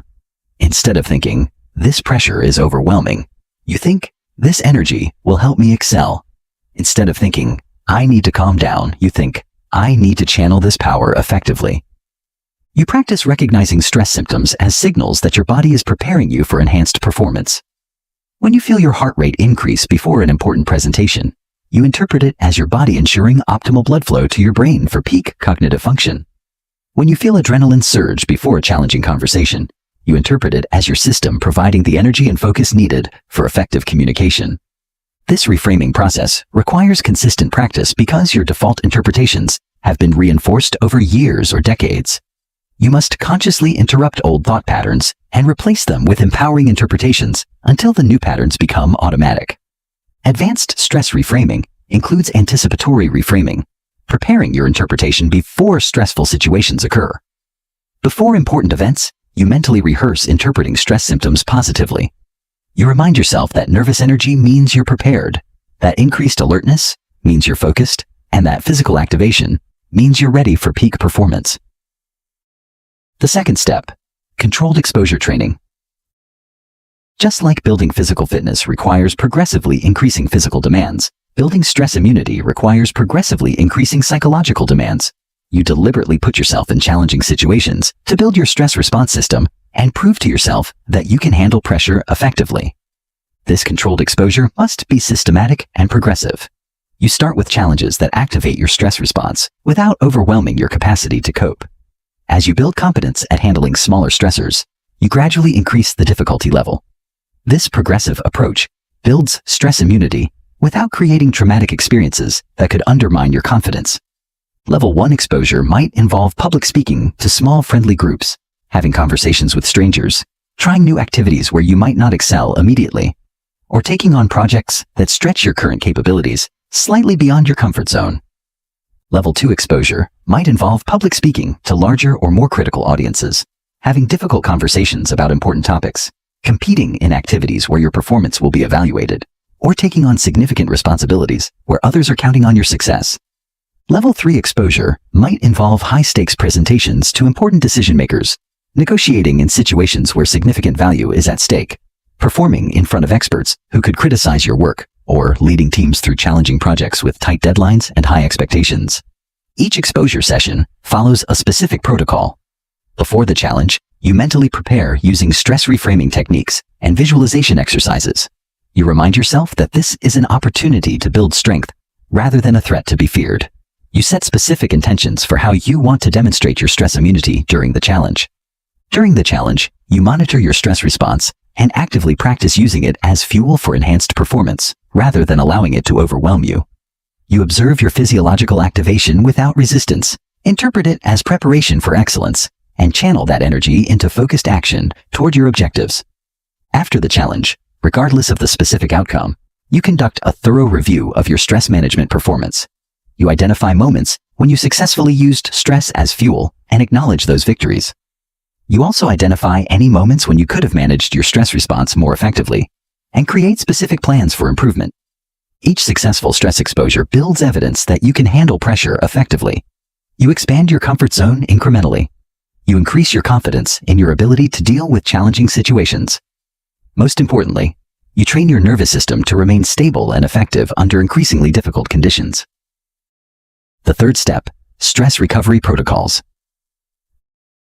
High performers don't just know how to activate their stress response effectively, they also know how to deactivate it when it's no longer needed. They have specific techniques for returning their nervous system to baseline after high-pressure situations, preventing chronic stress accumulation, and ensuring optimal recovery between challenging events. Effective stress recovery involves both immediate post-stress protocols and longer-term recovery practices. Immediate protocols help you transition from high activation back to baseline quickly after stressful events. Longer-term practices ensure that you maintain optimal stress resilience over time. Immediate post-stress recovery might include deep breathing exercises that activate the parasympathetic nervous system, progressive muscle relaxation techniques that release physical tension, brief meditation or mindfulness practices that calm mental activity, or physical movement that metabolizes stress hormones and restores biochemical balance. The key to immediate recovery is having reliable techniques that you can implement quickly after stressful events. You don't want stress hormones and activation to persist longer than necessary, as this can lead to chronic stress accumulation and reduced performance in subsequent challenges. Medium-term recovery might include longer exercise sessions that provide comprehensive stress hormone metabolism, extended relaxation practices that restore nervous system balance, social activities that provide emotional support and perspective, or engaging in hobbies and activities that bring joy and fulfillment. Long-term recovery practices focus on maintaining optimal baseline stress resilience through lifestyle optimization. This includes regular cardiovascular exercise that improves your stress response capacity, strength training that builds physical resilience, consistent sleep schedules that allow for proper nervous system recovery, and nutrition practices that support stress hormone production and metabolism. It also includes relationship practices that provide emotional support during difficult times, spiritual or philosophical practices that maintain perspective on life's challenges, and regular periods of complete rest and rejuvenation that prevent burnout and maintain peak performance capacity. The fourth step, building stress reserves through lifestyle optimization. Your ability to handle acute stress is directly related to your baseline level of physical, mental, and emotional resources. When you're well rested, properly nourished, physically fit, emotionally stable, and socially supported, you have much more capacity to deal with additional demands and challenges. This means treating your health and lifestyle not as luxuries, but as the foundation of your stress immunity. Every aspect of your lifestyle either contributes to your stress resilience or detracts from it. Every choice you make either builds your capacity to handle challenges or reduces your ability to cope with pressure. Physical fitness is crucial for stress immunity because it improves your cardiovascular efficiency, enhances your stress hormone metabolism, increases your energy reserves, and builds confidence in your physical capabilities. Regular exercise also provides natural stress inoculation by challenging your body in controlled ways and proving that you can handle physical demands effectively. Sleep quality directly affects your stress resilience because most nervous system recovery and repair occurs during deep sleep stages. Poor sleep quality undermines your ability to handle stress by impairing cognitive function, reducing emotional regulation capacity, and preventing proper stress hormone metabolism. Nutrition plays a critical role in stress immunity because your body needs specific nutrients to produce stress hormones, maintain nervous system function, and recover from challenging events. Chronic nutritional deficiencies can significantly impair your stress response capacity and recovery ability. Hydration affects stress resilience because even mild dehydration can impair cognitive function, reduce physical performance, and increase stress hormone production. Maintaining optimal hydration supports peak performance under pressure and efficient recovery after stressful events. Social connections influence stress immunity because strong relationships provide emotional support during difficult times, offer different perspectives on challenging situations, and create safety nets that reduce the perceived threat of potential failures or setbacks. Financial stability contributes to stress resilience by reducing background anxiety about survival needs and providing resources for handling unexpected challenges. While you don't need to be wealthy to be stress immune, having basic financial security removes one significant source of chronic stress. Environmental factors also affect stress immunity. Living and working in chaotic, noisy, or toxic environments creates chronic low-level stress that reduces your capacity to handle acute challenges. Creating calm, organized, and supportive environments helps maintain optimal stress resilience. The fifth step, stress inoculation through visualization. You can build stress immunity not just through actual exposure to challenging situations, but through mental rehearsal of stressful scenarios. When you vividly imagine yourself successfully handling difficult situations, your brain creates neural patterns that prepare you for real-world stress and enhance your actual performance when pressure situations arise. Elite athletes use this technique extensively, spending hours mentally rehearsing their performance under pressure before important competitions. They visualize not just perfect performance, but realistic scenarios that include the stress, distractions, and unexpected challenges they're likely to face during actual competition. Navy SEALs and other special forces units use stress visualization to prepare for missions in hostile environments. They mentally rehearse scenarios where everything goes wrong, equipment fails, team members are injured, and they must adapt quickly under extreme pressure. This mental preparation helps them remain calm and effective when they encounter actual crisis situations. Emergency responders practice mentally walking through crisis scenarios before they occur, visualizing their responses to various types of emergencies, complications, and high-pressure situations. This mental rehearsal helps them react quickly and effectively when real emergencies occur. The key to effective stress visualization is making it as realistic as possible. You imagine not just the successful outcome, but the challenges, setbacks, and pressure you'll face along the way. You visualize feeling the stress response activate and then using it to enhance your performance rather than allowing it to overwhelm you. You mentally rehearse staying calm when others are panicking, thinking clearly when information is incomplete, making good decisions when time is limited, and maintaining effective performance when stakes are highest. You practice accessing the mental and emotional states that support peak performance under pressure. Advanced stress visualization includes rehearsing multiple scenarios and outcomes. You visualize handling situations where everything goes according to plan, situations where unexpected challenges arise, and situations where significant setbacks occur. This comprehensive mental preparation helps you remain adaptable and effective, regardless of how situations actually unfold. You also visualize the physiological aspects of stress response, mentally rehearsing feeling your heart rate increase and interpreting it as preparation for action, feeling adrenaline surge and channeling it into focused energy, and feeling nervous activation and using it as fuel for enhanced performance. The sixth step, developing stress mantras and internal dialogue. Elite performers develop specific internal phrases and self-talk patterns that help them interpret stress positively and maintain optimal performance mindset when pressure increases. These stress mantras become automatic responses that activate when challenging situations arise. Instead of allowing their minds to default to anxiety-producing thoughts like, "I'm nervous," "I might fail," "This is too much pressure," or "I can't handle this," they have prepared empowering phrases that reframe stress situations positively. Effective stress mantras might include, "This energy is preparing me for peak performance," "I've trained for this moment," "Pressure creates diamonds," "This challenge will make me stronger," "I perform better under pressure," "I am exactly where I need to be," "This is my time to shine," or "I use stress as fuel for excellence." The key to effective stress mantras is making them personally meaningful and authentic. They should reflect your actual capabilities and training, rather than being generic positive affirmations. They should acknowledge the reality of the challenging situation while reframing it in ways that support effective action. Advanced practitioners develop situation-specific mantras for different types of stress. They might have specific phrases for performance anxiety, specific mantras for interpersonal conflict, specific self-talk for financial pressure, and specific internal dialogue for health challenges. They also develop mantras that help them maintain perspective during stressful situations. These might include phrases like, "This too shall pass," "I've handled worse than this," "This is temporary," "I'm building strength through this experience," or "This is preparing me for bigger challenges."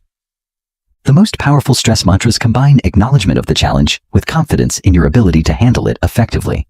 They don't minimize the difficulty of the situation, but they frame it as an opportunity to demonstrate and develop your capabilities rather than a threat to your well-being. The seventh step, advanced stress utilization techniques. The highest level of stress immunity involves not just handling stress effectively, but actively using stress as fuel for enhanced performance.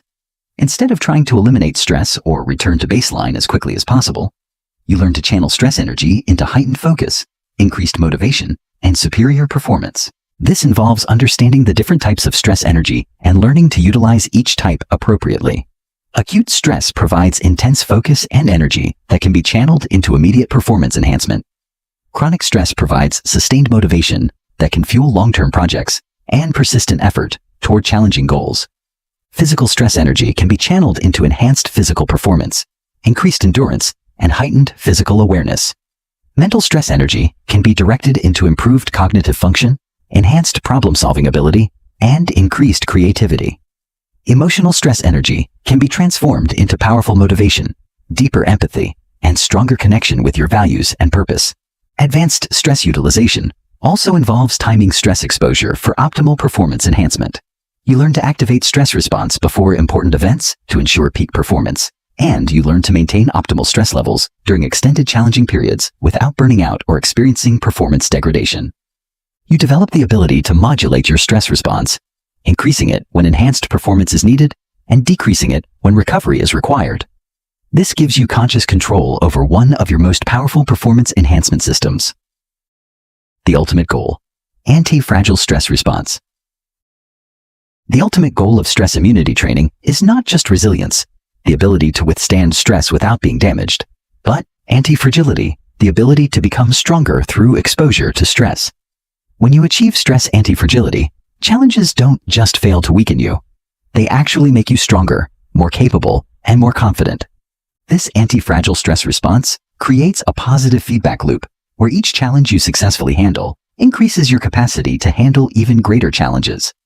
Your stress tolerance increases through exposure. Your confidence grows through demonstrated competence. Your performance improves through stress-enhanced focus and energy. People with anti-fragile stress responses actually seek out challenging situations because they understand that pressure creates growth, difficulty builds strength, and uncertainty creates opportunity. They don't avoid stress. They use it as a tool for continuous development and performance enhancement. When you achieve stress immunity at this level, you join an elite group of people who actually perform better when stakes are higher, who remain calm when others panic, who think clearly when others are confused, and who take effective action when others are paralyzed. You become someone others turn to when situations get difficult, because they know you thrive under pressure.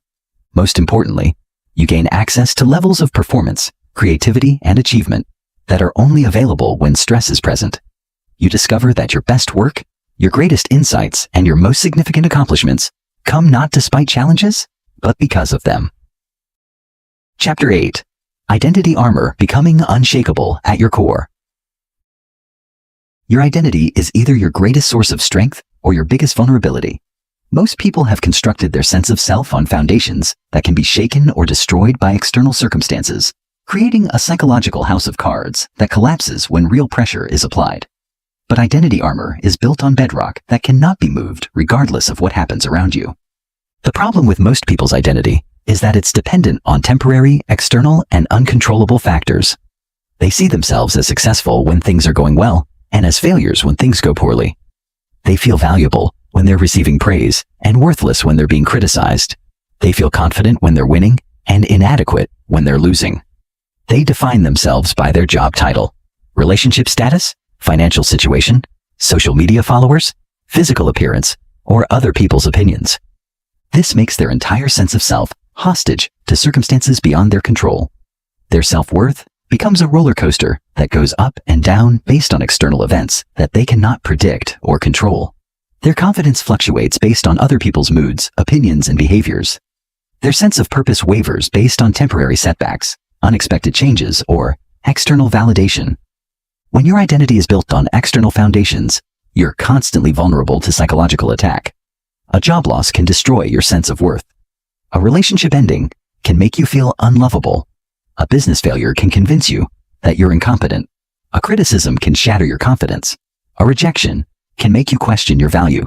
A setback can make you doubt your capabilities. Identity armor protects you from this vulnerability by grounding your sense of self in permanent, rather than temporary foundations, internal, rather than external sources, and controllable rather than uncontrollable factors. It creates an unshakable core that remains stable regardless of external turbulence, other people's opinions, or changing circumstances. When you have true identity armor, your sense of worth doesn't depend on your achievements, possessions, or social status. Your confidence doesn't fluctuate based on other people's approval or disapproval. Your self-concept doesn't change based on temporary wins or losses. Your core identity remains solid while you adapt your strategies, improve your skills, and navigate changing circumstances. The first element: principle-based identity. The foundation of identity armor is defining yourself by your principles and values rather than by your achievements, possessions, or social status. You become someone who acts with integrity regardless of consequences. Someone who tells the truth regardless of convenience. Someone who treats others with respect regardless of their status. Someone who keeps commitments regardless of difficulty. When your identity is based on principles, external circumstances cannot threaten your sense of self because your principles are internal and permanent. You might lose money, but the second element: growth-based identity. Instead of seeing yourself as fixed or static, you see yourself as constantly evolving and improving. You become someone who learns from every experience, someone who grows stronger through challenges, someone who views setbacks as opportunities for development, someone who is always becoming a better version of yourself. This growth mindset makes you anti-fragile at the identity level. Failures don't threaten your self-concept because you see them as learning experiences that make you more capable. Criticism doesn't devastate you because you see it as feedback that helps you improve. Challenges don't overwhelm you because you see them as opportunities to develop new skills and capabilities. When your identity is based on growth rather than achievement, you can maintain confidence and self-worth even during periods of struggle or setback. Your sense of progress comes from learning and developing, rather than from reaching specific milestones or accomplishing particular goals.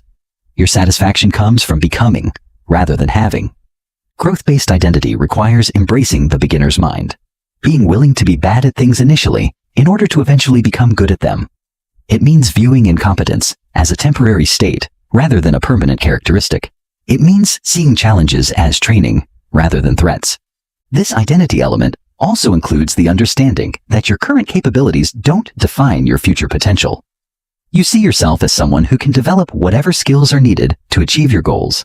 You don't limit yourself based on your current knowledge, experience, or abilities because you know you can learn, grow, and develop.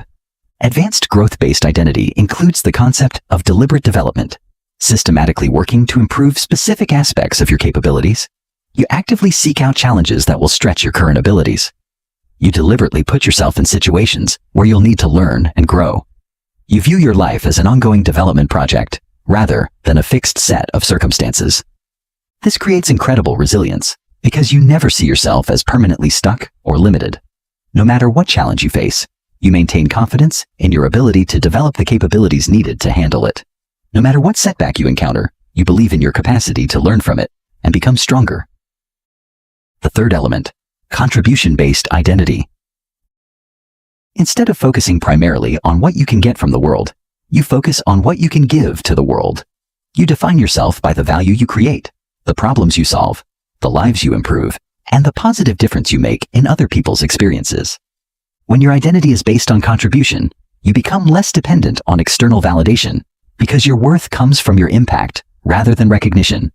You become more resilient because your purpose is bigger than your personal comfort. You become more motivated because you're driven by service rather than self-interest. Contribution-based identity creates meaning that transcends personal circumstances. Even during difficult periods in your own life, you can maintain purpose and direction by focusing on how you can help others, solve problems, or create value. Your sense of worth doesn't depend on how well things are going for you personally, because it's tied to how much positive impact you're having. This element of identity armor requires identifying ways to contribute that align with your strengths, interests, and values. Your contribution might be through your professional work, volunteer activities, creative projects, mentoring relationships, or simply how you show up in daily interactions with others. The key is making contribution a central part of how you see yourself, rather than something you do occasionally when it's convenient. You become someone whose primary drive is to add value, solve problems, and improve situations for others. Advanced contribution-based identity includes the concept of legacy creation, building something that will continue to have positive impact long after you're gone. This might be through the people you mentor, the organizations you build, the creative works you produce, or the positive changes you create in your community. This legacy focus provides incredible strength during temporary setbacks because you're working on something bigger than your immediate circumstances. Your purpose extends beyond your current situation, giving you reason to persist through difficulties and maintain hope during challenging periods.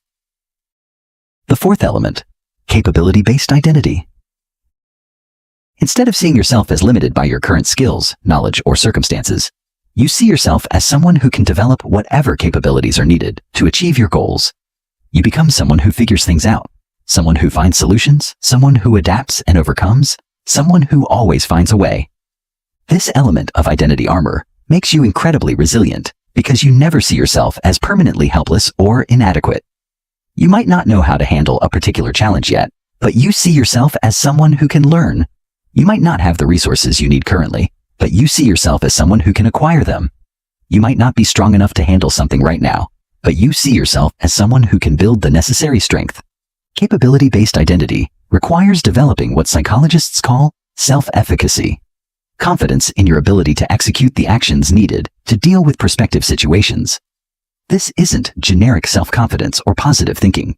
It's specific confidence based on evidence of your ability to learn, adapt, and overcome challenges. This confidence is built through deliberately taking on challenges that stretch your current capabilities and proving to yourself that you can develop new skills when needed. Each time you successfully learn something new or overcome a difficulty you haven't faced before, you build evidence that supports your capability-based identity. Advanced capability-based identity includes understanding that most limitations are learned rather than inherent. You recognize that beliefs about what you can't do are often based on past experiences, social conditioning, or lack of proper training, rather than actual incapacity. You become willing to challenge assumptions about your limitations and test them through deliberate practice and skill development. This creates extraordinary resilience because you approach challenges with curiosity and confidence rather than fear and avoidance. Instead of asking, "Can I handle this?" you ask, "How can I develop the ability to handle this?" Instead of focusing on current limitations, you focus on future possibilities. The fifth element, legacy-based identity. Instead of focusing only on immediate gratification or short-term results, you see yourself as someone who is building something that will last beyond your lifetime. You become someone who makes decisions based on long-term impact rather than short-term convenience. Someone who is creating something meaningful that will continue to have positive effects long after you're gone. When your identity includes a legacy component, you become less affected by temporary setbacks because you're playing a longer game. You become more willing to make sacrifices in the present because you're investing in the future.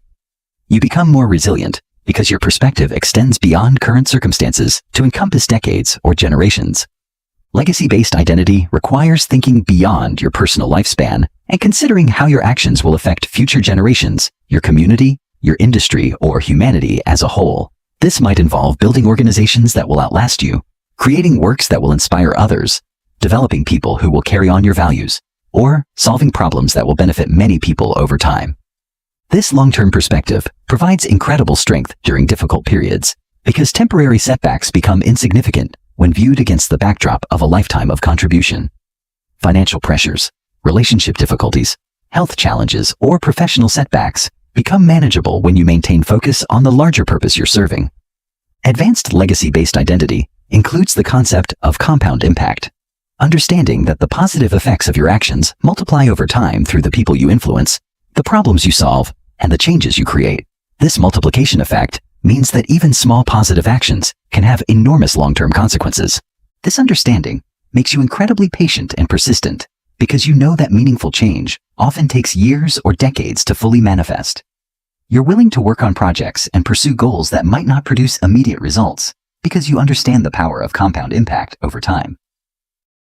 Building identity armor through consistent action. Identity armor cannot be built through thinking or feeling alone. It must be forged through consistent actions that align with your chosen identity. Every time you act in accordance with your principles, you strengthen that aspect of your identity. Every time you choose growth over comfort, you reinforce your identity as someone who develops through challenges. Every time you focus on contribution over consumption, you deepen your identity as someone who creates value. The process of building identity armor requires what psychologists call identity congruent behavior, consistently acting in ways that support the identity you want to develop. If you want to see yourself as someone with integrity, you must act with integrity in small situations as well as large ones. If you want to see yourself as someone who grows through challenges, you must consistently choose growth-oriented responses to difficulties. This consistency between identity and behavior creates a positive feedback loop. Acting in accordance with your chosen identity reinforces that identity, which makes it easier to continue acting in accordance with it. Over time, these patterns become so deeply ingrained that they feel automatic and natural. Building identity armor also requires removing dependencies on external validation and learning to derive satisfaction from internal measures of success. You must develop the ability to maintain confidence even when others doubt you, to feel valuable even when you're not receiving recognition, and to stay motivated even when you're not getting external encouragement. This doesn't mean becoming isolated or indifferent to others' opinions. It means being selectively influenced by feedback that helps you grow while remaining unshaken by criticism that doesn't serve your development. It means caring about others' well-being while not allowing their opinions to determine your self-worth. Self-compassion and identity armor. Identity armor also requires developing what psychologists call Self-compassion, the ability to treat yourself with kindness and understanding when you make mistakes, experience setbacks, or face challenges. Most people are their own worst critics, using internal dialogue that they would never use with a friend facing similar difficulties. This self-criticism weakens identity armor by making your sense of self dependent on perfect performance. When you're harsh and judgmental toward yourself for making mistakes, you create internal instability that undermines your resilience during challenging periods. Self-compassion means acknowledging mistakes without defining yourself by them. It means recognizing that failure is a normal part of growth rather than evidence of inadequacy. It means treating yourself with the same patience, encouragement, and support you would offer someone you care about who is facing similar challenges. This doesn't mean lowering your standards or making excuses for poor performance. It means maintaining high expectations for yourself, while also maintaining emotional stability and self-support when you fall short of those expectations. It means learning from mistakes without allowing them to damage your core sense of worth. Advanced self-compassion includes understanding that your worth as a person is separate from your performance in any particular area. You can acknowledge that you performed poorly in a specific situation without concluding that you're a poor performer in general. You can recognize that you made a mistake without believing that you're a mistake. The ultimate result: unshakable core strength. When identity armor is fully developed, you become genuinely unshakable at your core. External circumstances can change dramatically, but your sense of self remains stable. Other people can criticize or praise you, but your self-worth doesn't fluctuate based on their opinions. You can face any challenge with confidence because you know that regardless of outcomes, your essential worth and capability remain intact. This unshakability isn't arrogance, stubbornness, or closed-mindedness. It's the deep security that comes from knowing who you are and what you stand for, regardless of external circumstances. It's the quiet confidence that comes from building your identity on foundations that cannot be moved by other people, changing circumstances, or temporary setbacks. It's the inner peace that comes from being self-defined rather than other-defined, self-directed rather than other-directed, and self-motivated rather than other-motivated. You become someone who operates from internal guidance rather than external pressure, from personal values rather than social expectations, and from long-term purpose rather than short-term emotions. When you achieve this level of identity armor, you discover that most of the things that used to threaten or upset you simply don't have power over you anymore. Criticism becomes information to consider rather than attacks to defend against. Rejection becomes redirection rather than personal invalidation. Failure becomes feedback rather than identity threat. You develop what researchers call secure attachment to yourself, a stable, positive, and realistic relationship with your own identity that provides strength during challenging times and maintains equilibrium during changing circumstances. This secure self-relationship becomes the foundation for everything else you build in life. Chapter 9. The Daily Forge: Systems that Build Unbreakable Minds. Mental armor isn't built in dramatic moments of crisis or through occasional bursts of motivated effort. It's forged through daily practices that systematically strengthen your psychological resilience, one deliberate action at a time. Just like physical fitness requires consistent training, rather than sporadic, intense workouts, mental fitness requires deliberate daily disciplines that compound over time to create extraordinary results. Most people wait for motivation to strike before working on their mental strength. They read an inspiring book or watch a motivational video and feel energized for a few days, then gradually return to their old patterns as the emotional impact fades. They approach mental development the same way they approach physical fitness, with enthusiasm that quickly burns out when results aren't immediately visible. But elite performers understand that motivation is unreliable and temporary. It's systems that create lasting transformation. They don't depend on feeling inspired to work on their mental strength any more than professional athletes depend on feeling motivated to train. They have systematic approaches that produce consistent results, regardless of emotional fluctuations or external circumstances. The Daily Forge is a collection of specific practices designed to systematically build each pillar of mental armor through consistent, manageable actions that fit into your existing routine while producing profound results over time. These aren't time-consuming or complicated practices that require major lifestyle changes. They're simple, efficient exercises that can be integrated into any schedule while creating dramatic improvements in mental resilience, emotional regulation, stress immunity, and psychological toughness.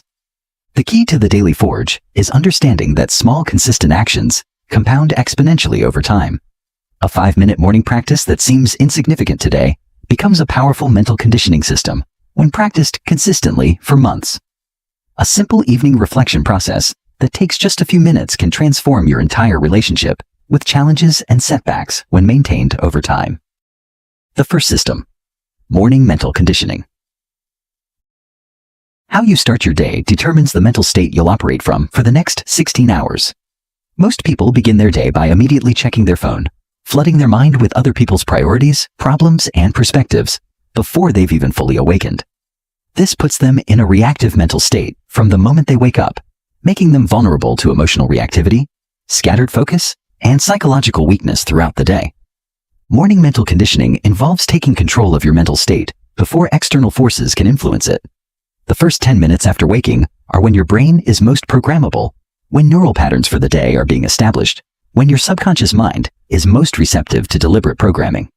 This is your opportunity to consciously choose your mental operating system, rather than allowing it to be chosen by random external inputs. The process begins with intentional awakening, rather than jarring, alarm-based awakening. When possible, you wake up naturally by maintaining consistent sleep schedules that allow for adequate rest. When alarms are necessary, you use gentle progression alarms that gradually increase in volume and brightness, rather than shocking you into consciousness. This prevents immediate stress response activation and allows you to begin the day in a calm, controlled state.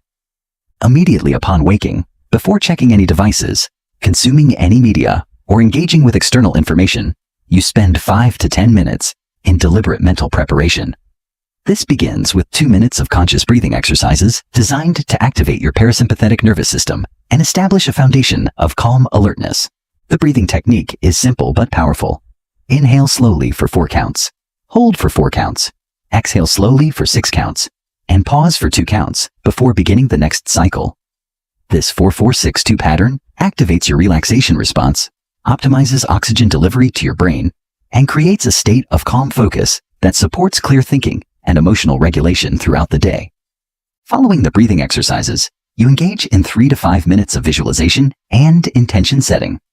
This involves mentally reviewing your goals and priorities for the day, visualizing yourself handling challenges with confidence and skill, and setting specific intentions for how you want to show up in various situations you'll encounter.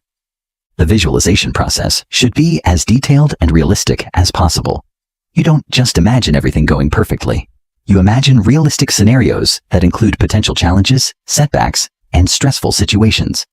You visualize yourself responding to these situations with the mental armor techniques you've been developing, maintaining emotional regulation under pressure, thinking flexibly when plans change, using stress as fuel for enhanced performance, and drawing upon your identity armor to maintain confidence regardless of outcomes. You also set specific intentions for demonstrating mental strength throughout the day. These might include intentions to remain calm during a difficult meeting, to respond thoughtfully rather than reactively to criticism, to use a challenging project as an opportunity to build stress immunity, or to maintain your principles even if doing so creates social pressure. The morning conditioning concludes with 2 to 3 minutes of affirmational self-talk that reinforces your chosen identity and capabilities. This isn't generic positive thinking or wishful affirmations. It's specific reinforcement of the mental armor you've been building, delivered in your own voice with conviction and specificity. Effective morning affirmations might include statements like, "I am someone who remains calm under pressure and uses stress as fuel for peak performance. I am constantly growing stronger through every challenge I face. I make decisions based on my principles rather than other people's opinions. I see opportunities where others see problems. I am building something meaningful that will last beyond my lifetime." Or, "I have everything I need to handle whatever today brings." The key to effective morning conditioning is consistency rather than duration. It's better to do a 5-minute practice every day than a 30-minute practice once a week. The power comes from the daily repetition that gradually rewires your neural patterns and makes mental strength your default operating mode. The second system: stress inoculation training. Throughout your day, you deliberately seek out small challenges that activate your stress response in controlled ways. This isn't about creating unnecessary drama or difficulty in your life. It's about systematically expanding your comfort zone through manageable challenges that build psychological immunity to pressure while proving to yourself that you can handle increasingly difficult situations. Stress inoculation might involve having a difficult conversation you've been postponing, expressing a contrary opinion in a group setting, attempting a skill that you're not yet competent at, asking for something that you might be refused, or putting yourself in a situation where you might face criticism or judgment. It might involve calling someone you need to reach, but have been avoiding due to anxiety, applying for an opportunity you're not sure you're qualified for, sharing an idea that others might disagree with, setting a boundary with someone who might react negatively, or attempting a physical challenge that pushes your current limits. The key is choosing challenges that are difficult enough to activate your stress response and stretch your current comfort zone, but manageable enough that you can succeed with focused effort and the mental armor techniques you've been practicing. You want to create opportunities to practice using stress as fuel for enhanced performance, rather than overwhelming yourself with situations that might create trauma or undermine your confidence. Each stress inoculation exercise follows a specific protocol designed to maximize learning and confidence building. Before engaging the challenge, you spend 2 to 3 minutes mentally preparing using the stress reframing techniques you've learned. You remind yourself that this is an opportunity to build strength rather than a threat to be feared. You visualize feeling stress activation and channeling it into enhanced focus and performance. During the challenge, you monitor your stress response and actively practice the mental armor techniques you've been developing. You observe your physiological activation without resistance, interpret stress symptoms as preparation for peak performance, and channel that energy into focused action toward your objectives. You maintain awareness of your emotional state while preventing emotions from dictating your behavior. After the challenge, regardless of the specific outcome, you conduct a thorough review of your mental performance. You identify moments when you successfully demonstrated mental armor and acknowledge those victories, no matter how small they might seem. You also identify any moments when you could have applied your mental armor techniques more effectively and create specific plans for improvement in future situations. Each successful stress inoculation exercise builds evidence that you can handle pressure effectively and use challenges as opportunities for growth. You expand your comfort zone incrementally. You increase your confidence in your ability to deal with difficult situations. Most importantly, you train your nervous system to remain stable and effective under increasingly challenging conditions. The progression should be gradual, but consistent. You start with challenges that create mild stress activation and gradually work up to situations that create more significant pressure. This progressive approach builds stress immunity without creating overwhelming experiences that could undermine your confidence or create negative associations with challenge seeking. The third system, evening reflection and integration. Just as morning conditioning programs your mind for the day ahead, evening reflection integrates the lessons from the day and prepares your subconscious for continued growth during sleep. This practice ensures that every experience becomes a building block for stronger mental armor, rather than just random events that pass without contributing to your development. Evening reflection begins with reviewing the day's challenges and your responses to them.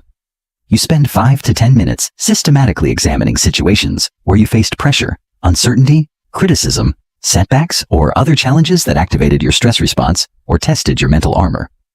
For each challenging situation, you identify specific moments when you demonstrated mental strength and acknowledge yourself for those victories. Maybe you remained calm during a stressful meeting, thought flexibly when plans changed unexpectedly, used criticism as information rather than taking it personally, or maintained your principles despite social pressure. These victories, no matter how small they might seem, represent evidence of your growing mental armor and should be explicitly acknowledged and celebrated. You also identify moments when you could have responded more effectively using the mental armor techniques you've been practicing. Maybe you reacted emotionally instead of maintaining regulation, thought rigidly instead of adapting flexibly, interpreted stress as threatening instead of empowering, or compromised your principles to avoid discomfort. These moments aren't failures to be criticized. They're learning opportunities to be analyzed and improved upon. The review process should be objective and constructive rather than judgmental or critical. You approach your performance with the same analytical mindset you would bring to reviewing a sports performance or business strategy. What worked well? What could be improved? What patterns are emerging? What adjustments would enhance future performance? Following the performance review, you engage in gratitude practice specifically focused on challenges that contributed to your growth. Instead of just appreciating positive experiences, you actively appreciate difficult experiences that helped you build mental strength. You might feel grateful for a criticism that helped you identify a blind spot, a setback that taught you resilience, a stressful situation that proved you could handle pressure, or a conflict that helped you practice emotional regulation. This gratitude practice trains your mind to see adversity as valuable rather than threatening. It reinforces the mental framework that challenges are opportunities for growth rather than threats to be avoided. Over time, this perspective shift makes you actually excited about difficulties because you understand they're making you stronger. The evening practice continues with extracting specific lessons from the day's experiences. What did you learn about your stress response patterns? What did you discover about your emotional triggers? What insights did you gain about your thinking patterns? What new strategies could you try in similar situations? What mental armor techniques proved most effective? These lessons should be recorded in a journal or digital notes system so you can track patterns over time and refer back to insights when facing similar challenges in the future. The act of writing down lessons also helps consolidate them in your memory and makes them more likely to influence your future behavior. The evening practice concludes with visualization of the next day's challenges and your ideal responses to them. You mentally rehearse handling anticipated difficult situations with confidence, skill, and mental armor. You visualize maintaining emotional regulation during stressful meetings, thinking flexibly when unexpected changes occur, using pressure situations as opportunities to demonstrate your capabilities, and staying true to your principles regardless of external pressures. This forward-looking visualization prepares your subconscious mind to support effective responses when challenging situations actually arise. It's like mental rehearsal for peak performance under pressure. The more vividly and specifically you can imagine handling challenges effectively, the more likely you are to respond effectively when those challenges occur. The fourth system, weekly comfort zone expansion. Each week, you deliberately engage in activities that stretch your current capabilities and expose you to new forms of challenge. This systematic expansion prevents your comfort zone from contracting and ensures continuous growth in your stress tolerance, adaptability, and confidence. Weekly expansion exercises are larger and more significant than daily stress inoculation exercises. While daily exercises might involve small challenges that take minutes or hours, weekly expansion might involve activities that take days or require significant preparation and commitment. Weekly comfort zone expansion might involve learning a new skill that requires you to be incompetent initially and build competence through practice. It might involve engaging in social situations that challenge your communication abilities and interpersonal confidence. It might involve taking on physical challenges that test your endurance, strength, or coordination.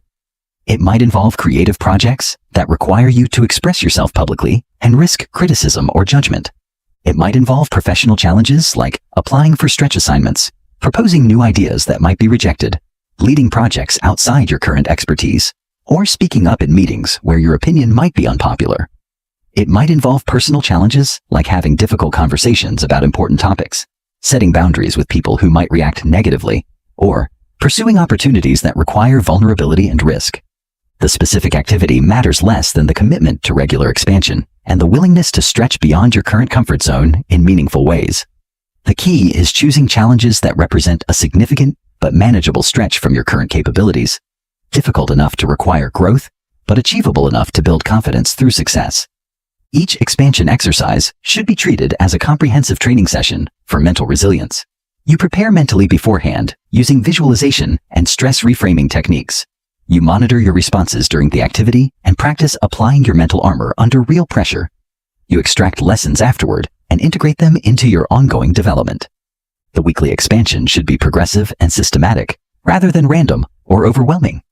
You choose challenges that build upon your previous experiences and gradually increase in difficulty over time. This progression ensures continuous growth while maintaining confidence and motivation.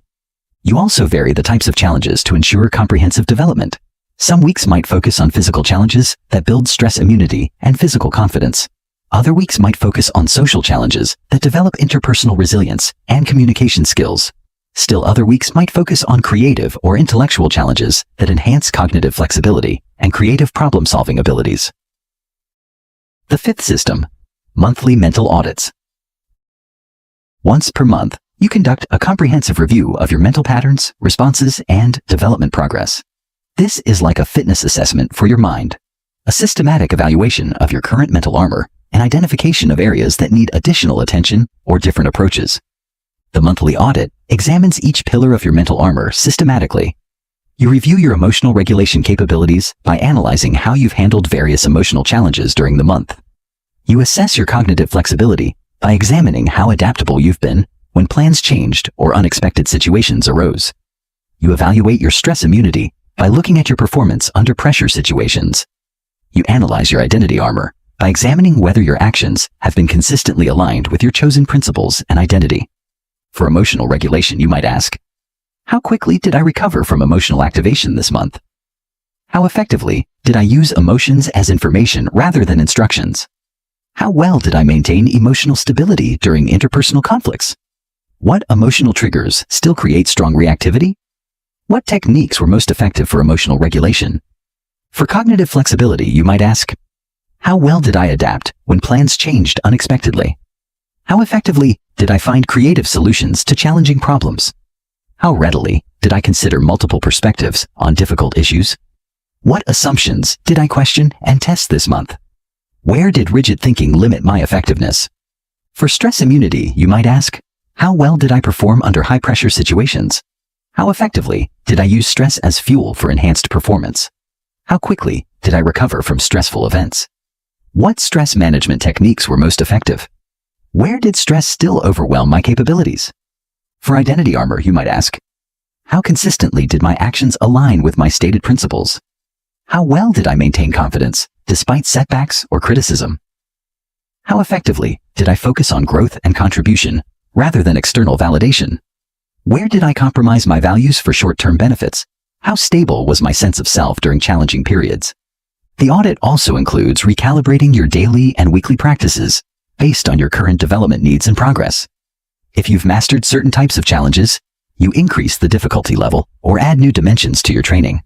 If you're struggling in particular areas, you add targeted exercises or modify your approaches to strengthen those aspects of your mental armor. You might discover that your emotional regulation has improved significantly, but your cognitive flexibility needs more attention. You might find that your stress immunity is strong, but your identity armor needs reinforcement. You might realize that certain types of challenges still create disproportionate difficulty and require focused development. Based on these insights, you adjust your daily practices, modify your weekly challenges, and set specific development goals for the following month. This ensures that your mental armor development remains targeted, progressive, and responsive to your actual needs, rather than following a generic program that might not address your specific strengths and weaknesses. The monthly audit also includes celebrating progress and acknowledging growth that might not be immediately obvious in daily experience. Mental armor development often happens gradually, and significant progress can be easy to miss without systematic review. By explicitly acknowledging how much stronger you've become, you reinforce the positive identity changes and maintain motivation for continued development. The sixth system: quarterly intensive challenges. Every 3 months, you undertake a significant challenge that tests your mental armor comprehensively and pushes your capabilities to new levels.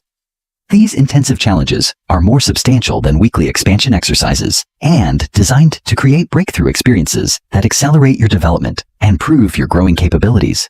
Quarterly challenges might involve extended projects that require sustained effort over weeks or months, despite obstacles and setbacks. They might involve competitive situations where your performance will be evaluated publicly. They might involve leadership responsibilities where others are counting on your mental strength. They might involve creative endeavors that require vulnerability and risk of criticism. They might involve physical challenges that test your pain tolerance and determination, educational pursuits that stretch your intellectual capabilities, business ventures that require financial and social risk, or service projects that demand selfless contribution despite personal costs. The key characteristics of effective quarterly challenges are that they're significant enough to activate multiple aspects of your mental armor simultaneously, challenging enough to require growth beyond your current capabilities, and meaningful enough to create lasting impact on your confidence and development. These challenges should integrate all 4 pillars of mental armor, rather than focusing on just one aspect. An effective quarterly challenge will test your emotional regulation under sustained pressure, require cognitive flexibility as circumstances change, demand stress immunity for peak performance, and challenge your identity armor through potential criticism or failure.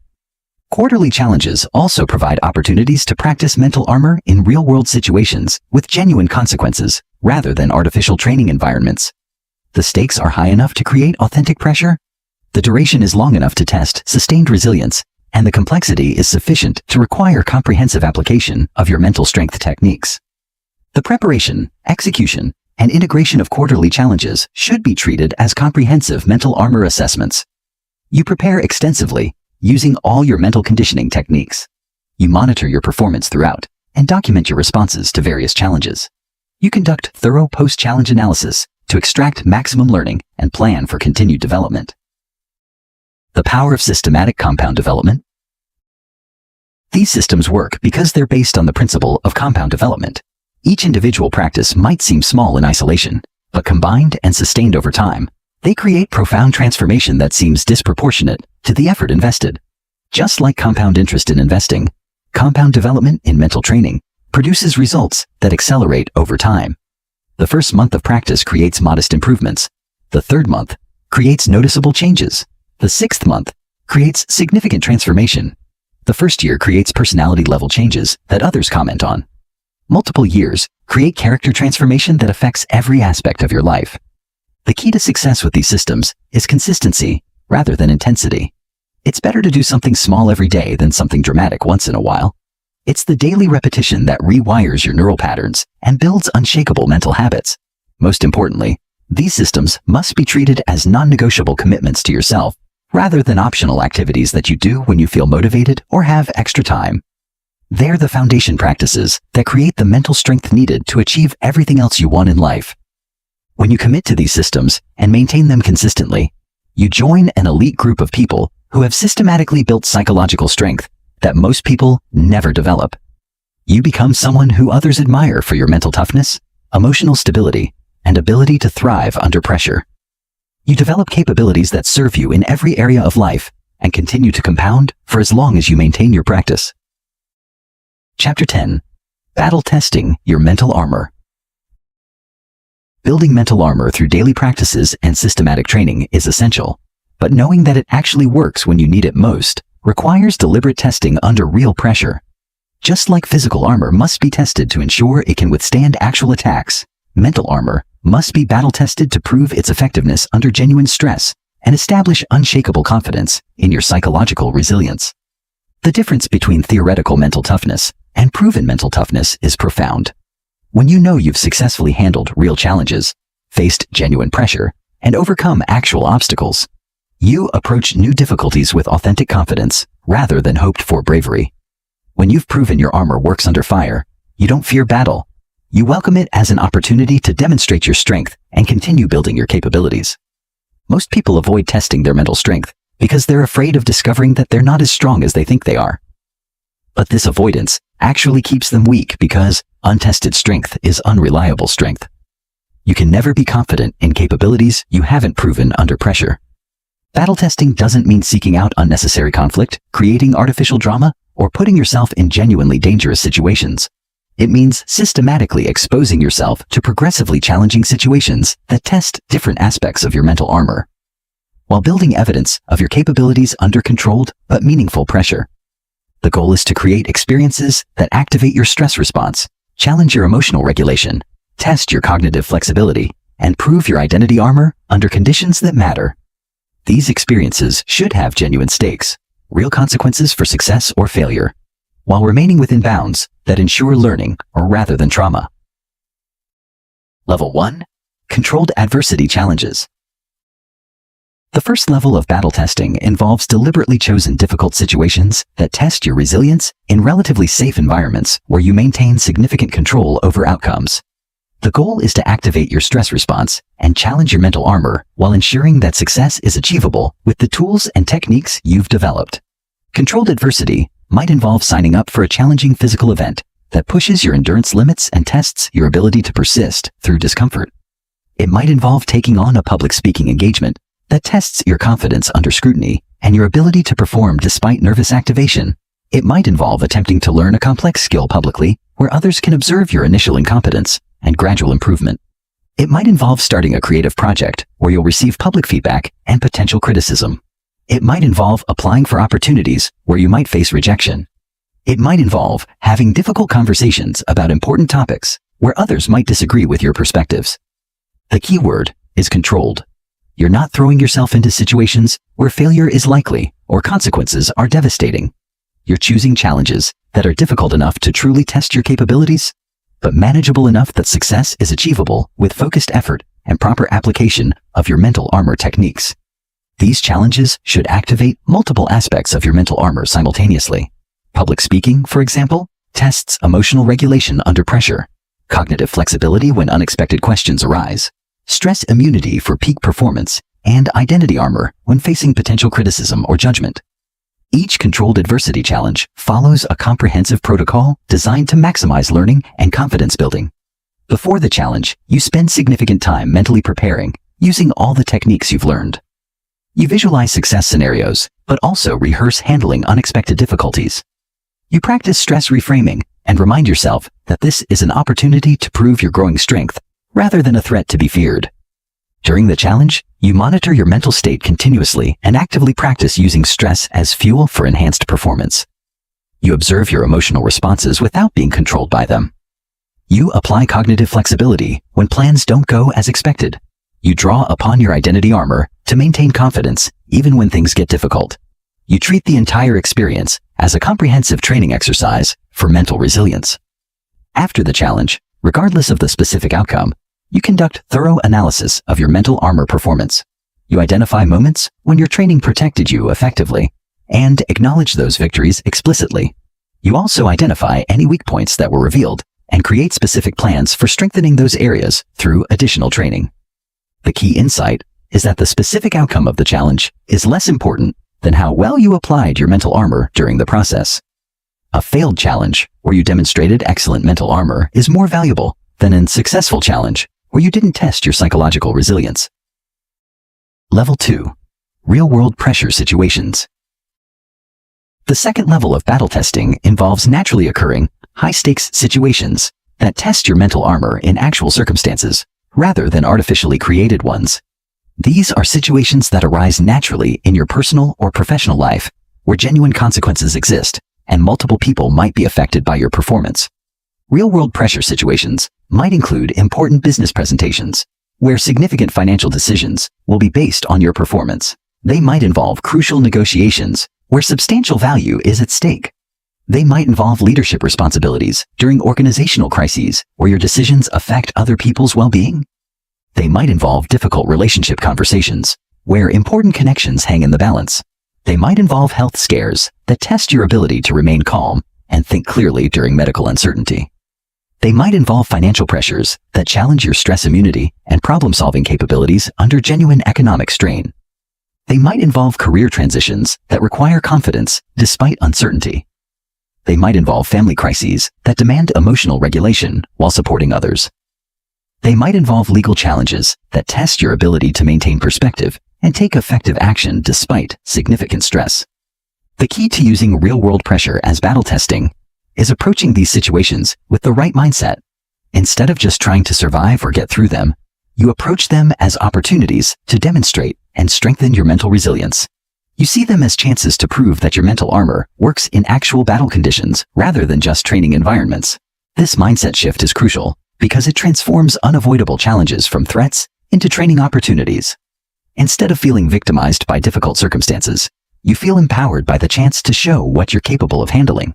Instead of hoping challenges will go away, you see them as valuable tests of your development and opportunities to build even stronger mental armor. During real-world pressure situations, you implement all the mental armor techniques you've been practicing while dealing with genuine consequences and authentic stakes. You use emotional regulation to maintain stability under pressure that matters.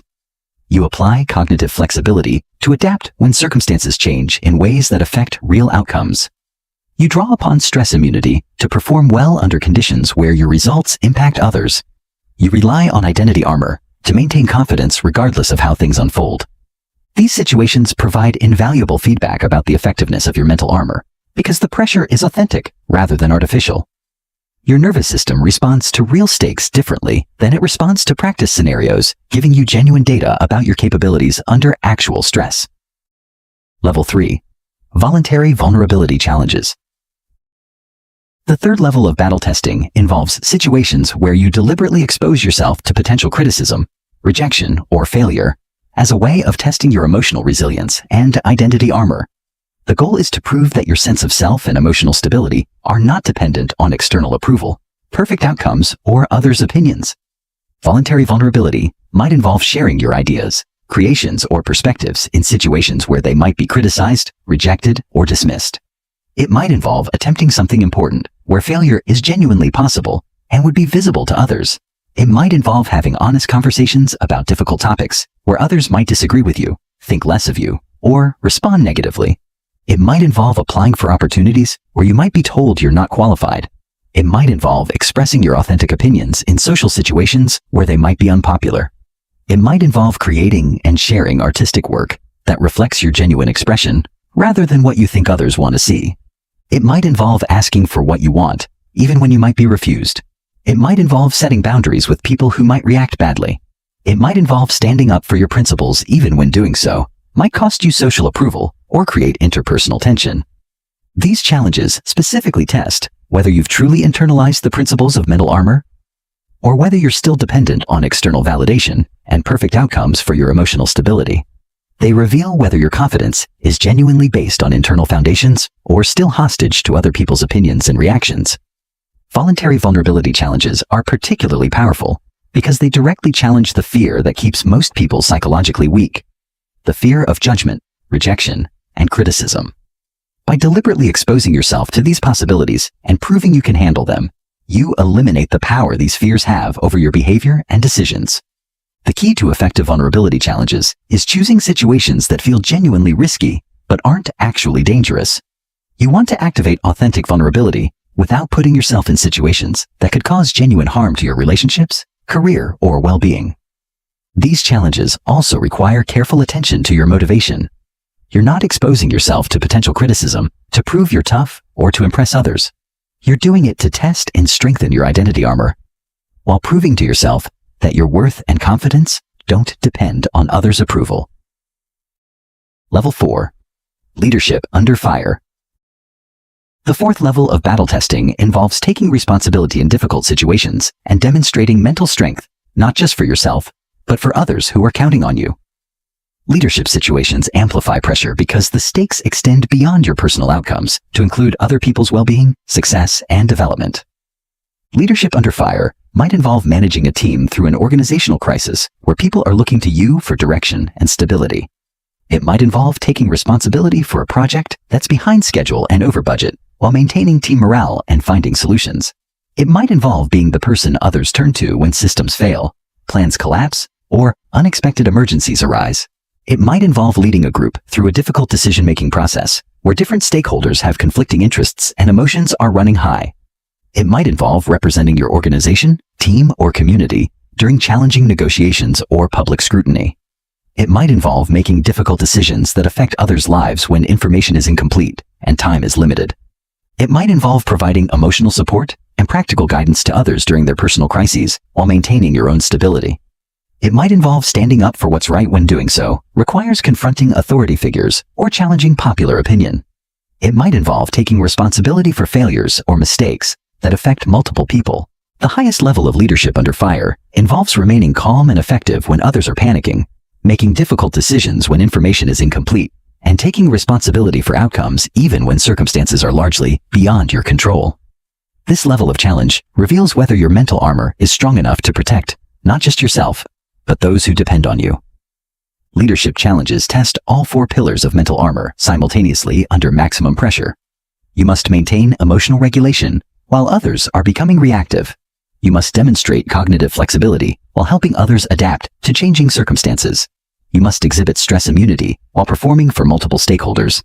You must draw upon identity armor while making decisions that affect others' well-being. These situations also test your ability to project strength and stability while experiencing internal pressure. Leadership often requires maintaining composure and confidence publicly while dealing with significant stress privately. This dual requirement, managing your own mental state while supporting others, creates unique challenges that reveal advanced levels of mental armor development.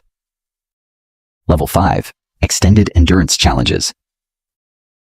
The fifth level of battle testing involves long-term difficult situations that test whether your mental armor can sustain you through prolonged adversity rather than just acute stress. Short-term challenges test your ability to handle immediate pressure, but extended challenges test whether your resilience can be maintained over weeks, months, or even years.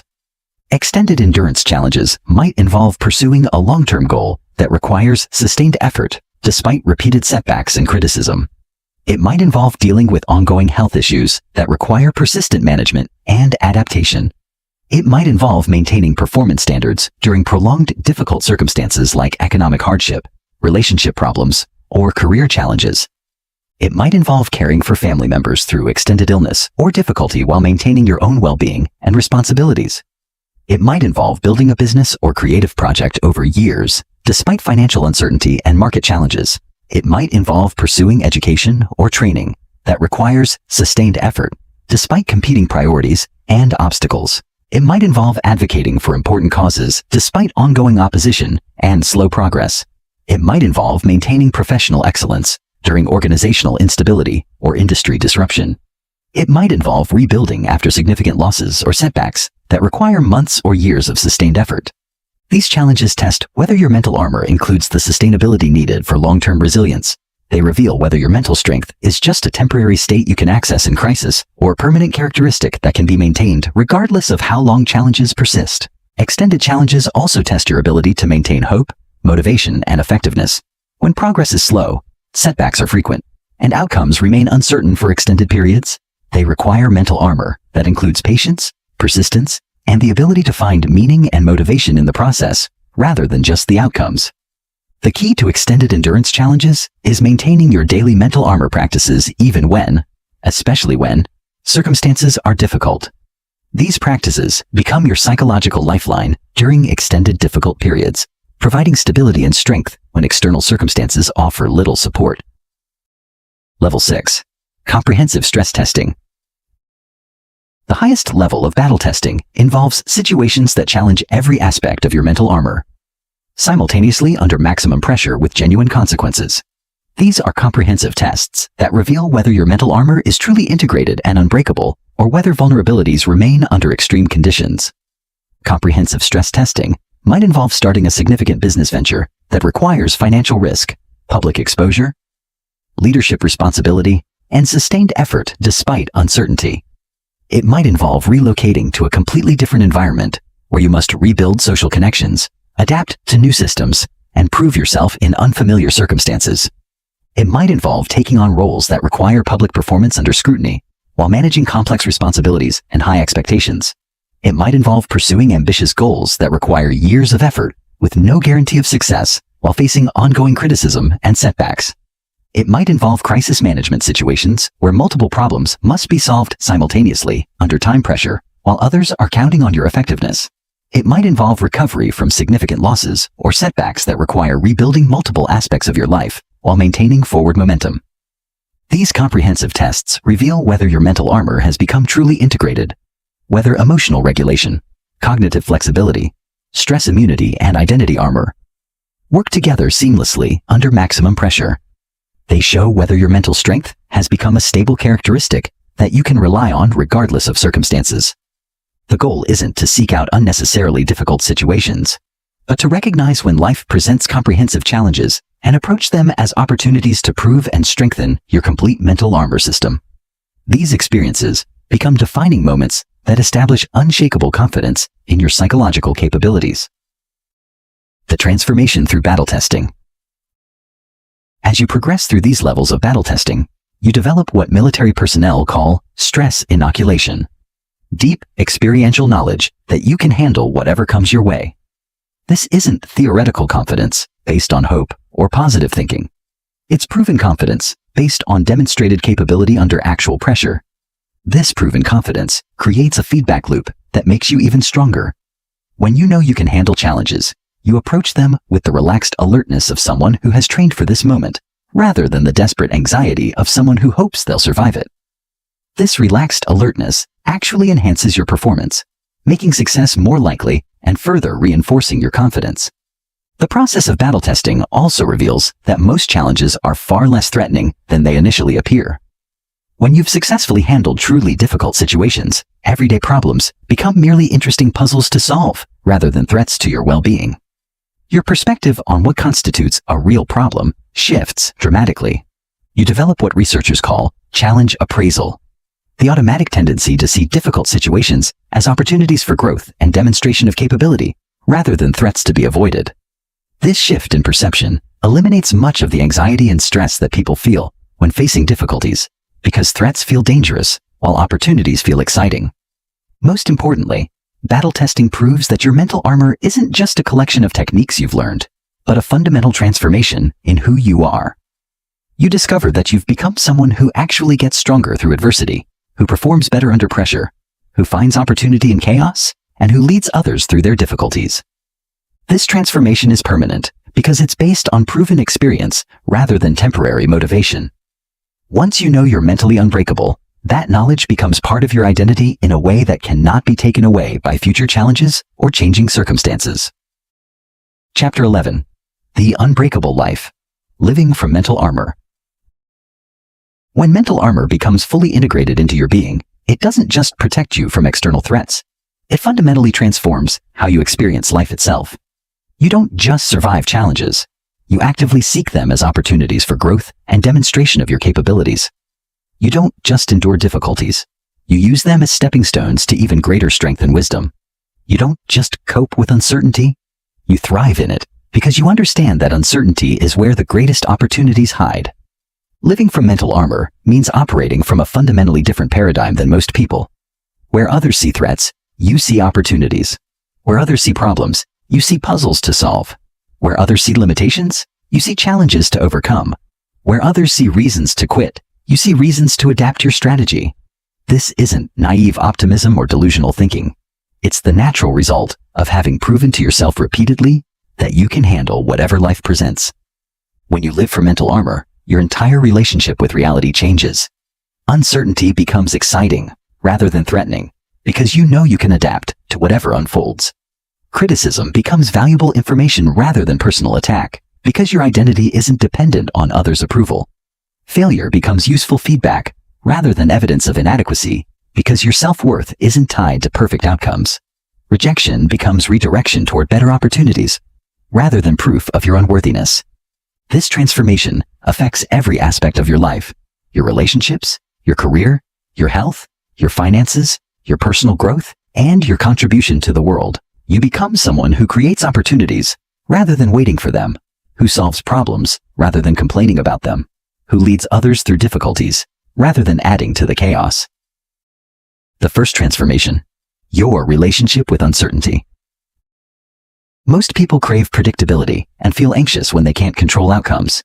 They want to know exactly how things will unfold before they commit to action.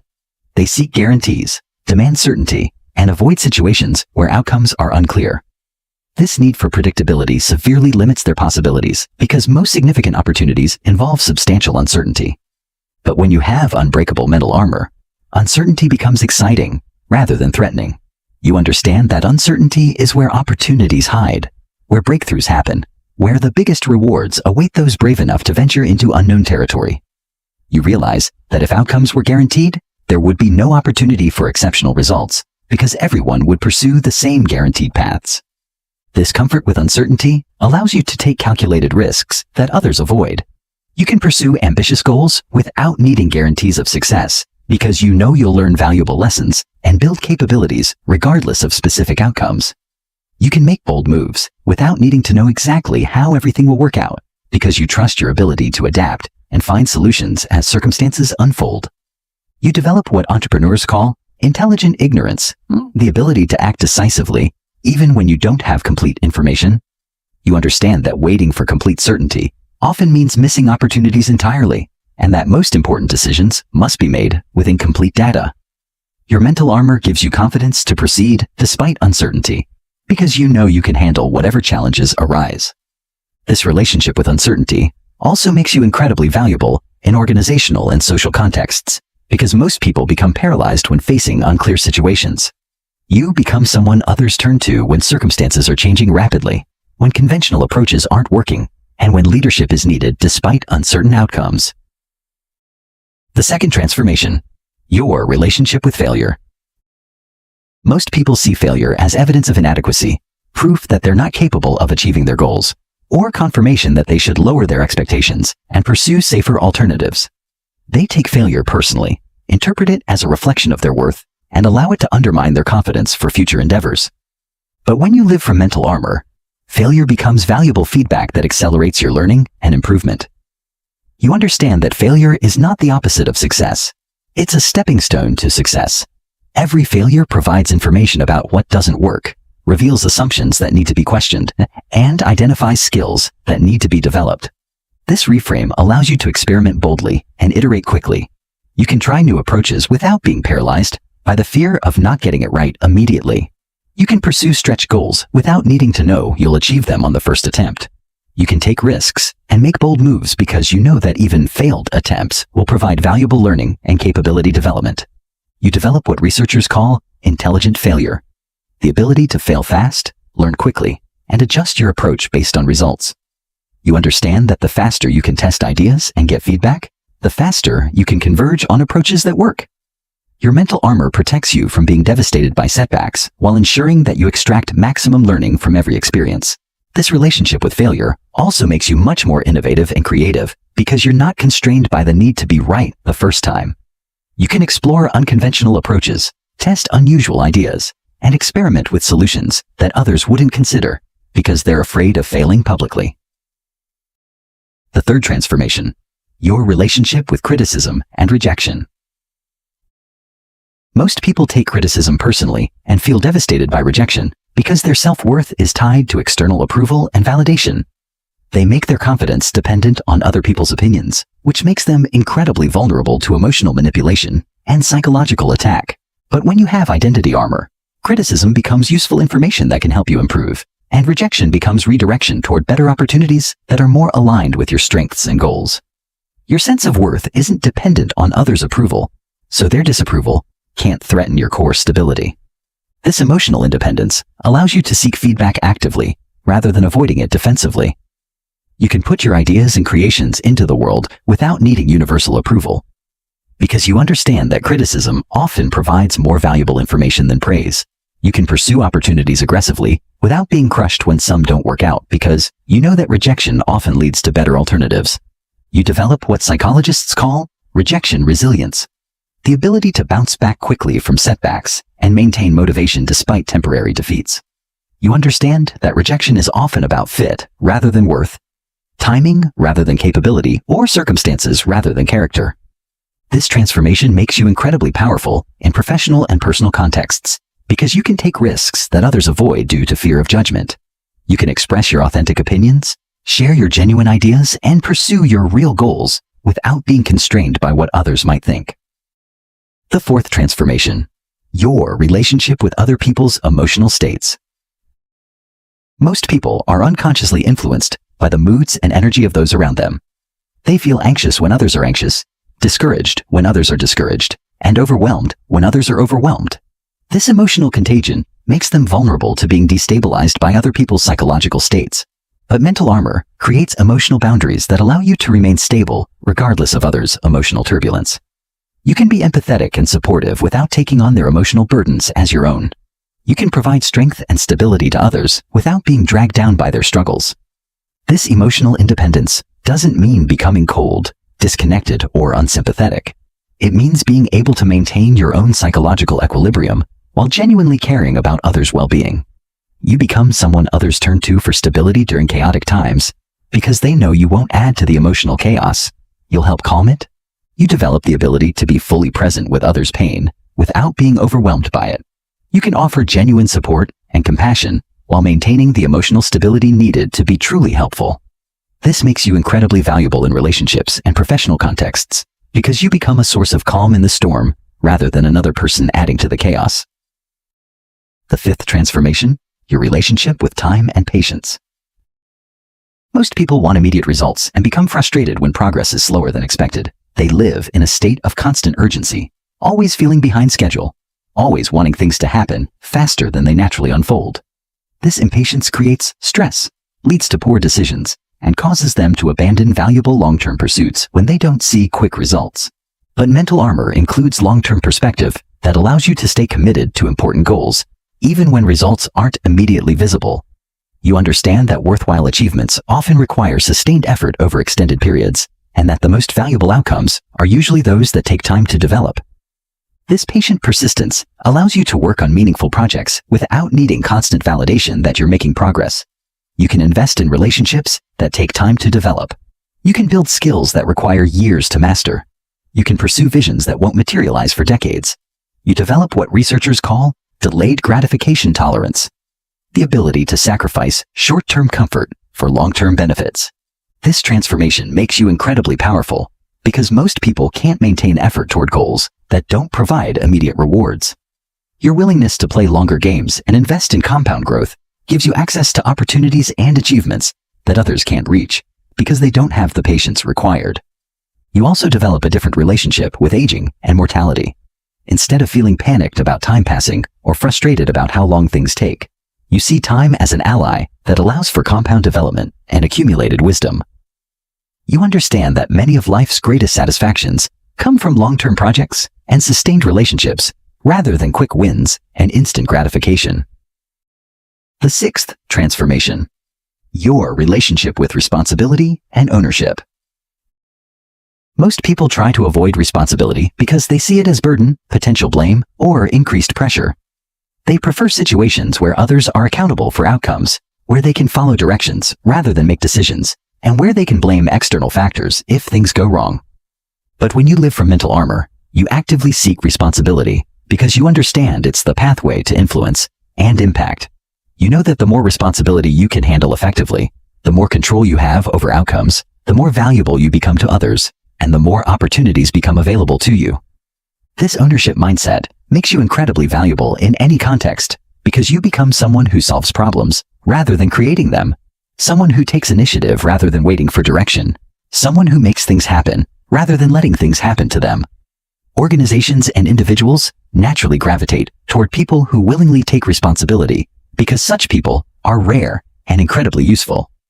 You develop what psychologists call internal locus of control, the belief that your actions significantly influence outcomes rather than being at the mercy of external forces. This makes you more proactive, more solution-focused, and more resilient because you believe your efforts can make a difference. This transformation also affects how you handle mistakes and setbacks. Instead of looking for others to blame or external factors to excuse poor outcomes, you focus on what you can learn and how you can improve. This makes you incredibly effective at continuous improvement because you're always extracting lessons rather than making excuses. The seventh transformation: your relationship with your own potential. Most people unconsciously limit themselves based on past experiences, current circumstances, social expectations, or other people's opinions about what's possible or realistic. They see their current capabilities as permanent limitations rather than temporary starting points. They assume their past determines their future unless dramatic external changes occur. But mental armor removes these artificial limitations and allows you to pursue goals based on what's possible rather than what's probable. You understand that your past does not determine your future unless you allow it to. You see your current circumstances as raw material for creating something better, rather than permanent constraints on what you can achieve. This expanded sense of possibility allows you to set goals that might seem unrealistic to others, but feel achievable to you, because you understand the power of systematic development, persistent effort, and continuous learning. You can pursue visions that stretch far beyond your current circumstances, because you know that dramatic change is possible through sustained, intelligent action. You develop what psychologists call possible self-thinking, the ability to envision and work toward dramatically improved versions of yourself. You don't just imagine having more money or better relationships. You imagine becoming the kind of person who naturally creates financial abundance and meaningful connections. This transformation makes you incredibly inspiring to others because your example shows them what's possible when someone commits to systematic development and refuses to accept artificial limitations. You become living proof that people can change dramatically, that circumstances can be transcended, and that extraordinary results are possible for those willing to do the work. The eighth transformation: your relationship with meaning and purpose. Most people struggle with finding meaning and purpose in their lives. They feel like they're going through the motions without clear direction, working in jobs that don't fulfill them, pursuing goals that don't truly matter to them, and living according to scripts written by others rather than their own authentic vision. But living from mental armor naturally connects you with deeper meaning and purpose because you're no longer operating from fear, scarcity, or external validation. When you're not constantly worried about survival approval, or avoiding failure. You can focus on what truly matters to you and what legacy you want to create. Mental armor gives you the courage to pursue work that aligns with your values rather than just pays the bills. It gives you the confidence to build relationships based on mutual respect and genuine connection rather than convenience or social status. It gives you the strength to stand up for causes you believe in rather than just going along with popular opinion. You develop what researchers call eudaimonic well-being, happiness that comes from living according to your authentic values and pursuing meaningful goals rather than just experiencing positive emotions or avoiding negative ones. This creates a deep satisfaction that doesn't depend on external circumstances because it comes from alignment between your actions and your values. This transformation makes your life incredibly fulfilling because everything you do becomes part of a larger purpose rather than just random activities to fill time. You wake up each day with clear direction about what matters and why your efforts are valuable. Living from mental armor creates ripple effects. When you live from mental armor, you don't just transform your own experience. You become a force for strength in the world around you. Your example shows others what's possible when someone develops genuine psychological resilience. Your calm during storms helps others find their own stability. Your confidence during uncertainty helps others access their own courage. Children who grow up around people with mental armor develop stronger psychological foundations because they see strength modeled consistently. They learn that challenges are normal parts of life rather than threats to be feared. They observe emotional regulation in action and internalize those patterns. They witness cognitive flexibility and learn to adapt their thinking when circumstances change. Colleagues and teammates become more resilient when they work with someone who embodies mental armor. Stress and panic are contagious, but so are calm and confidence. When you remain stable during organizational crises, you help others access their own stability. When you respond to setbacks with learning orientation, rather than blame, you teach others to do the same. Friends and family members find themselves becoming stronger simply through association with your strength. They begin to see challenges through your perspective. They start adopting your mental frameworks. They become more willing to take risks and face difficulties because they've seen you do it successfully. The impact extends beyond your immediate circle through what social scientists call social modeling. People observe your behavior and responses, consciously and unconsciously, learning from your example. They see that it's possible to remain strong under pressure, to bounce back from setbacks, to maintain optimism during difficult times, and to turn challenges into opportunities for growth. Contributing to cultural change. Living from mental armor also contributes to cultural change in your environment. Every workplace, community, and social group has a psychological climate that's influenced by the mental strength of its members. When you bring mental armor to these environments, you raise the overall resilience and capability of the group. Organizations with mentally armored individuals handle crises more effectively because they have people who can think clearly under pressure, adapt quickly to changing circumstances, and maintain performance when stakes are high. Communities with mentally resilient members are more stable and supportive because they have individuals who can provide strength during collective challenges. Your very existence as someone with mental armor becomes a form of cultural activism, a living proof that psychological strength is achievable, that resilience can be developed, and that humans are capable of extraordinary mental toughness. You become evidence that challenges the cultural narratives that encourage mental weakness and promote victimhood. When society promotes emotional fragility, you model emotional strength. When culture encourages reactive thinking, you demonstrate cognitive flexibility. When popular opinion suggests that people need protection from discomfort, you prove that humans become stronger through appropriate challenge. When prevailing wisdom says that mental toughness is genetic or rare, you show that it can be systematically developed. The legacy of mental armor. The ultimate expression of living from mental armor is creating a legacy of strength that extends far beyond your personal lifetime. The psychological resilience you model gets passed down through generations. The mental frameworks you demonstrate get shared across communities. The strength you build gets multiplied through everyone you influence. This legacy aspect becomes one of the most meaningful parts of living from mental armor. You're not just building psychological strength for your own benefit. You're contributing to the elevation of human consciousness and capability. You're participating in the development of a more resilient, adaptable, and psychologically healthy human culture. Every person you help become stronger goes on to help others become stronger. Every mental framework you share gets passed along to people you'll never meet. Every example you set of psychological resilience contributes to a cultural shift toward greater mental health and human capability. When you commit to building and living from mental armor, you're making a contribution that extends far beyond your individual circumstances. You're helping create a world where psychological strength is normal rather than exceptional, where resilience is developed rather than hoped for, and where human beings routinely transcend their circumstances rather than being limited by them. This is the true power and purpose of mental armor, not just personal invincibility, but the creation of a legacy of strength that ripples out through time and space, touching lives you'll never know, solving problems you'll never see, and contributing to a stronger, more resilient human future. The choice is yours. You can remain vulnerable to the psychological attacks of modern life, reactive to circumstances beyond your control, and fragile in the face of uncertainty and challenge.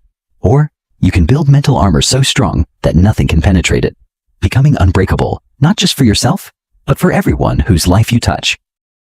The ultimate freedom. Living from mental armor creates the ultimate freedom, being so strong internally that external circumstances cannot disturb your peace, so confident in your capabilities that uncertainty becomes exciting rather than threatening, so grounded in your identity that criticism cannot shake your sense of self, and so committed to growth that challenges become opportunities for demonstrations rather than threats to be avoided. This is freedom from the tyranny of other people's opinions, freedom from the anxiety of uncertain outcomes, freedom from the depression of temporary setbacks, and freedom from the paralysis of perfectionist thinking. It's the freedom to pursue your authentic goals without being limited by fear, to express your genuine opinions without being constrained by social pressure, and to take meaningful risks without being paralyzed by potential failure. When you achieve this level of mental armor, you discover that most of the things that used to control your life simply don't have power over you anymore. You can face any challenge with confidence because you know you have the tools to handle it. You can pursue any goal with determination because you're not dependent on specific outcomes for your sense of worth. You can weather any storm with stability because your foundation is unshakable. This is the life that mental armor makes possible. A life of authentic power, genuine confidence, and unshakable peace that comes not from having everything go your way, but from knowing that you can handle whatever comes your way with strength, wisdom, and grace. Chapter 12. The Mental Armor Legacy. Mental armor is not just a personal development tool or an individual achievement. It's a legacy you leave for everyone whose life you touch. When you develop unbreakable mental strength, you don't just transform your own experience. You become a model and catalyst for transformation in others. Your mental armor becomes a gift that keeps giving long after you've built it, creating ripple effects that extend far beyond your personal circumstances and individual lifetime. The ripple effects of mental armor extend in ways you might never fully realize or comprehend. Every interaction you have while operating from mental strength influences others to be stronger. Every challenge you handle with grace and resilience shows others what's possible when someone has developed genuine psychological toughness. Every time you remain calm under pressure, you give others permission to access their own inner strength. Every demonstration of mental armor becomes a teaching moment that helps others understand what psychological resilience looks like in action. This influence happens whether you're conscious of it or not. People observe your responses to difficult situations and unconsciously learn from your example. They see how you handle criticism without being devastated, how you face setbacks without giving up, how you navigate uncertainty without being paralyzed by anxiety, and how you maintain your principles despite social pressure. These observations plant seeds that can grow into their own mental strength development. The immediate circle impact. Children who grow up around mentally armored adults develop stronger psychological foundations because they see strength modeled consistently rather than weakness reinforced repeatedly. They learn through observation that challenges are normal parts of life rather than threats to be feared or avoided. They witness emotional regulation in action and internalize those patterns as natural responses to stress rather than learning that emotional reactivity is normal or acceptable. They observe cognitive flexibility when plans change and learn that adaptation is possible rather than that change is inherently threatening. They see stress being used as fuel for enhanced performance rather than as an excuse for poor performance. They watch identity armor in action and learn that self-worth comes from internal sources rather than external validation. Most importantly, they learn that humans are capable of developing extraordinary psychological strength, rather than believing that mental toughness is genetic, rare, or unattainable. This gives them fundamentally different expectations about what's possible for them and dramatically increases the likelihood that they'll develop their own mental armor. Colleagues and teammates become more resilient when they work with someone who embodies mental armor. Emotional states are contagious. Stress and panic spread rapidly through groups, but so do calm and confidence. When you remain stable during organizational crises, you help others access their own stability rather than adding to the collective anxiety.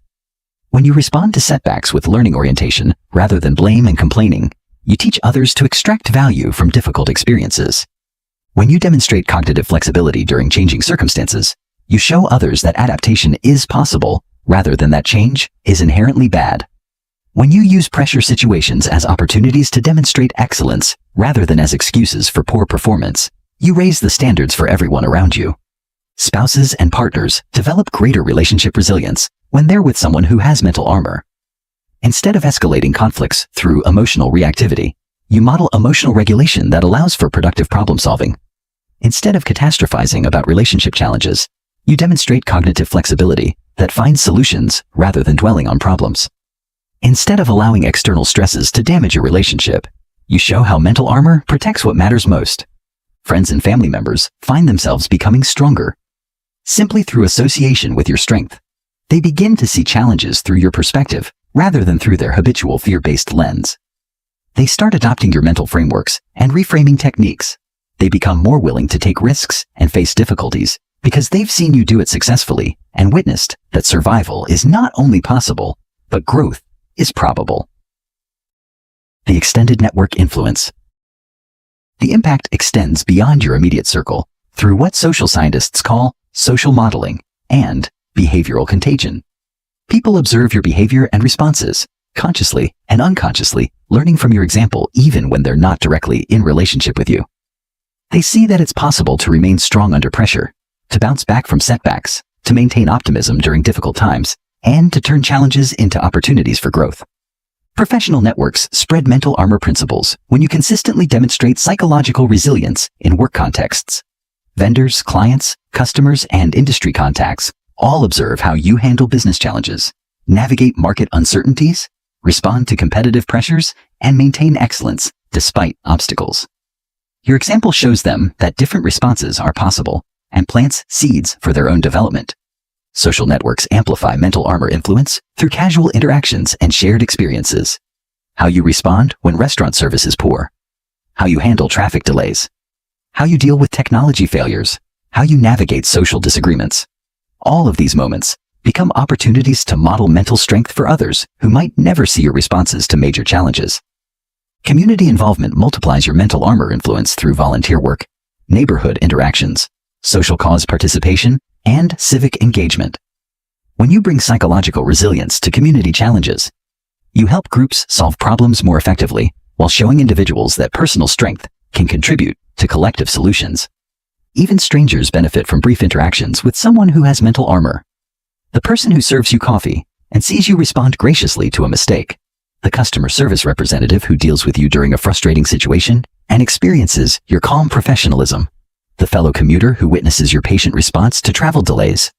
These micro-interactions contribute to a culture of strength rather than weakness. The generational legacy. Building mental armor contributes to generational change that extends far beyond your personal lifetime. The strength you model gets passed down through families, the mental frameworks you demonstrate get shared across communities, and the psychological resilience you develop gets multiplied through everyone you influence directly or indirectly. Children who witness mental armor don't just benefit themselves, they become more likely to model that strength for their own children. Mental frameworks that promote resilience rather than fragility get passed down through generations, creating compound effects that extend for decades beyond your direct influence. The people you mentor in mental armor development go on to mentor others, creating expanding circles of psychological strength that reach people you'll never meet, but whose lives are improved by principles and techniques that originated with your commitment to building unbreakable mental strength.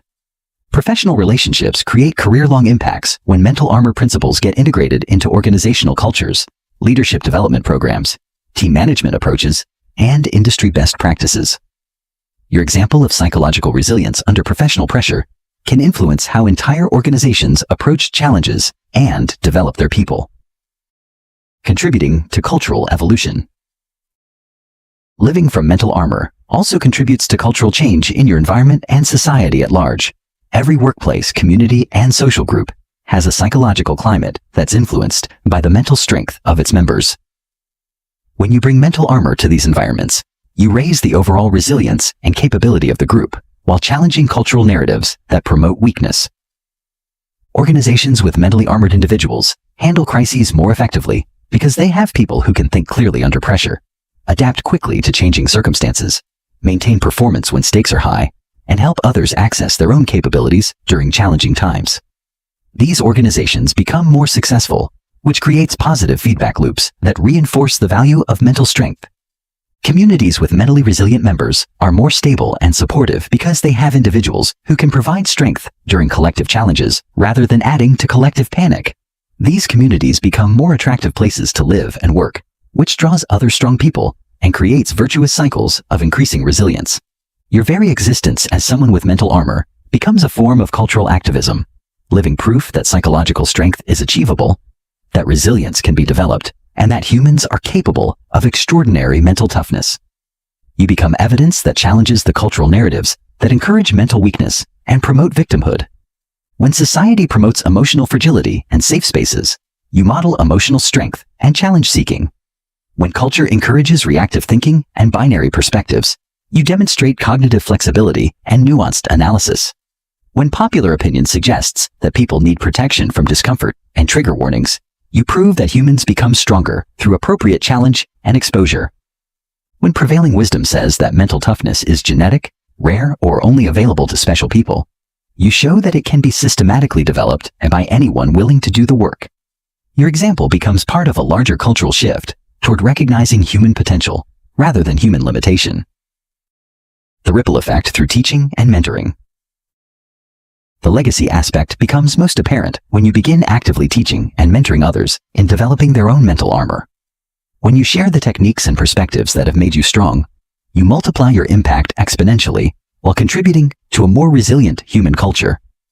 This teaching doesn't require formal instruction, official mentoring relationships, or structured programs. Every conversation where you share a resilient perspective, every moment when you model emotional regulation, every time you demonstrate cognitive flexibility, becomes a teaching moment that helps others understand what mental armor looks like in practice. Every story you tell about overcoming challenges through mental armor gives others frameworks they can apply to their own situations.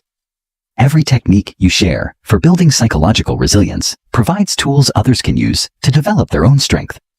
Every principle you explain for maintaining stability under pressure helps others understand that such stability is achievable.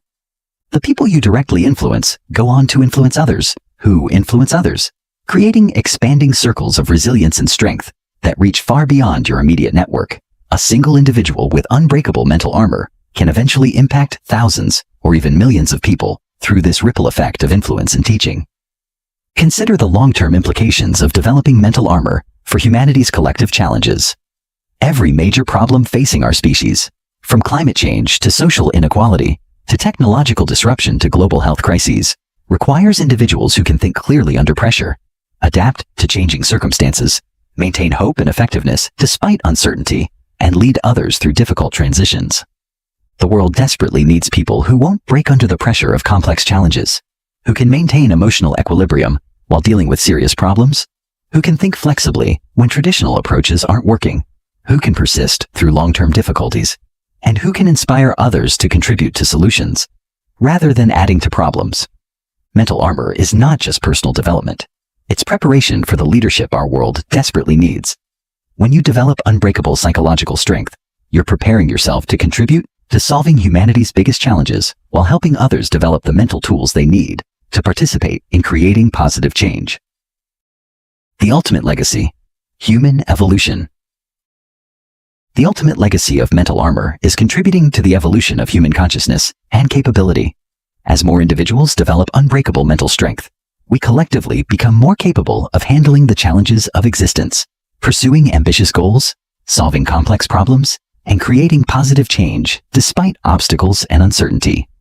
This evolutionary contribution is perhaps the most meaningful aspect of developing mental armor.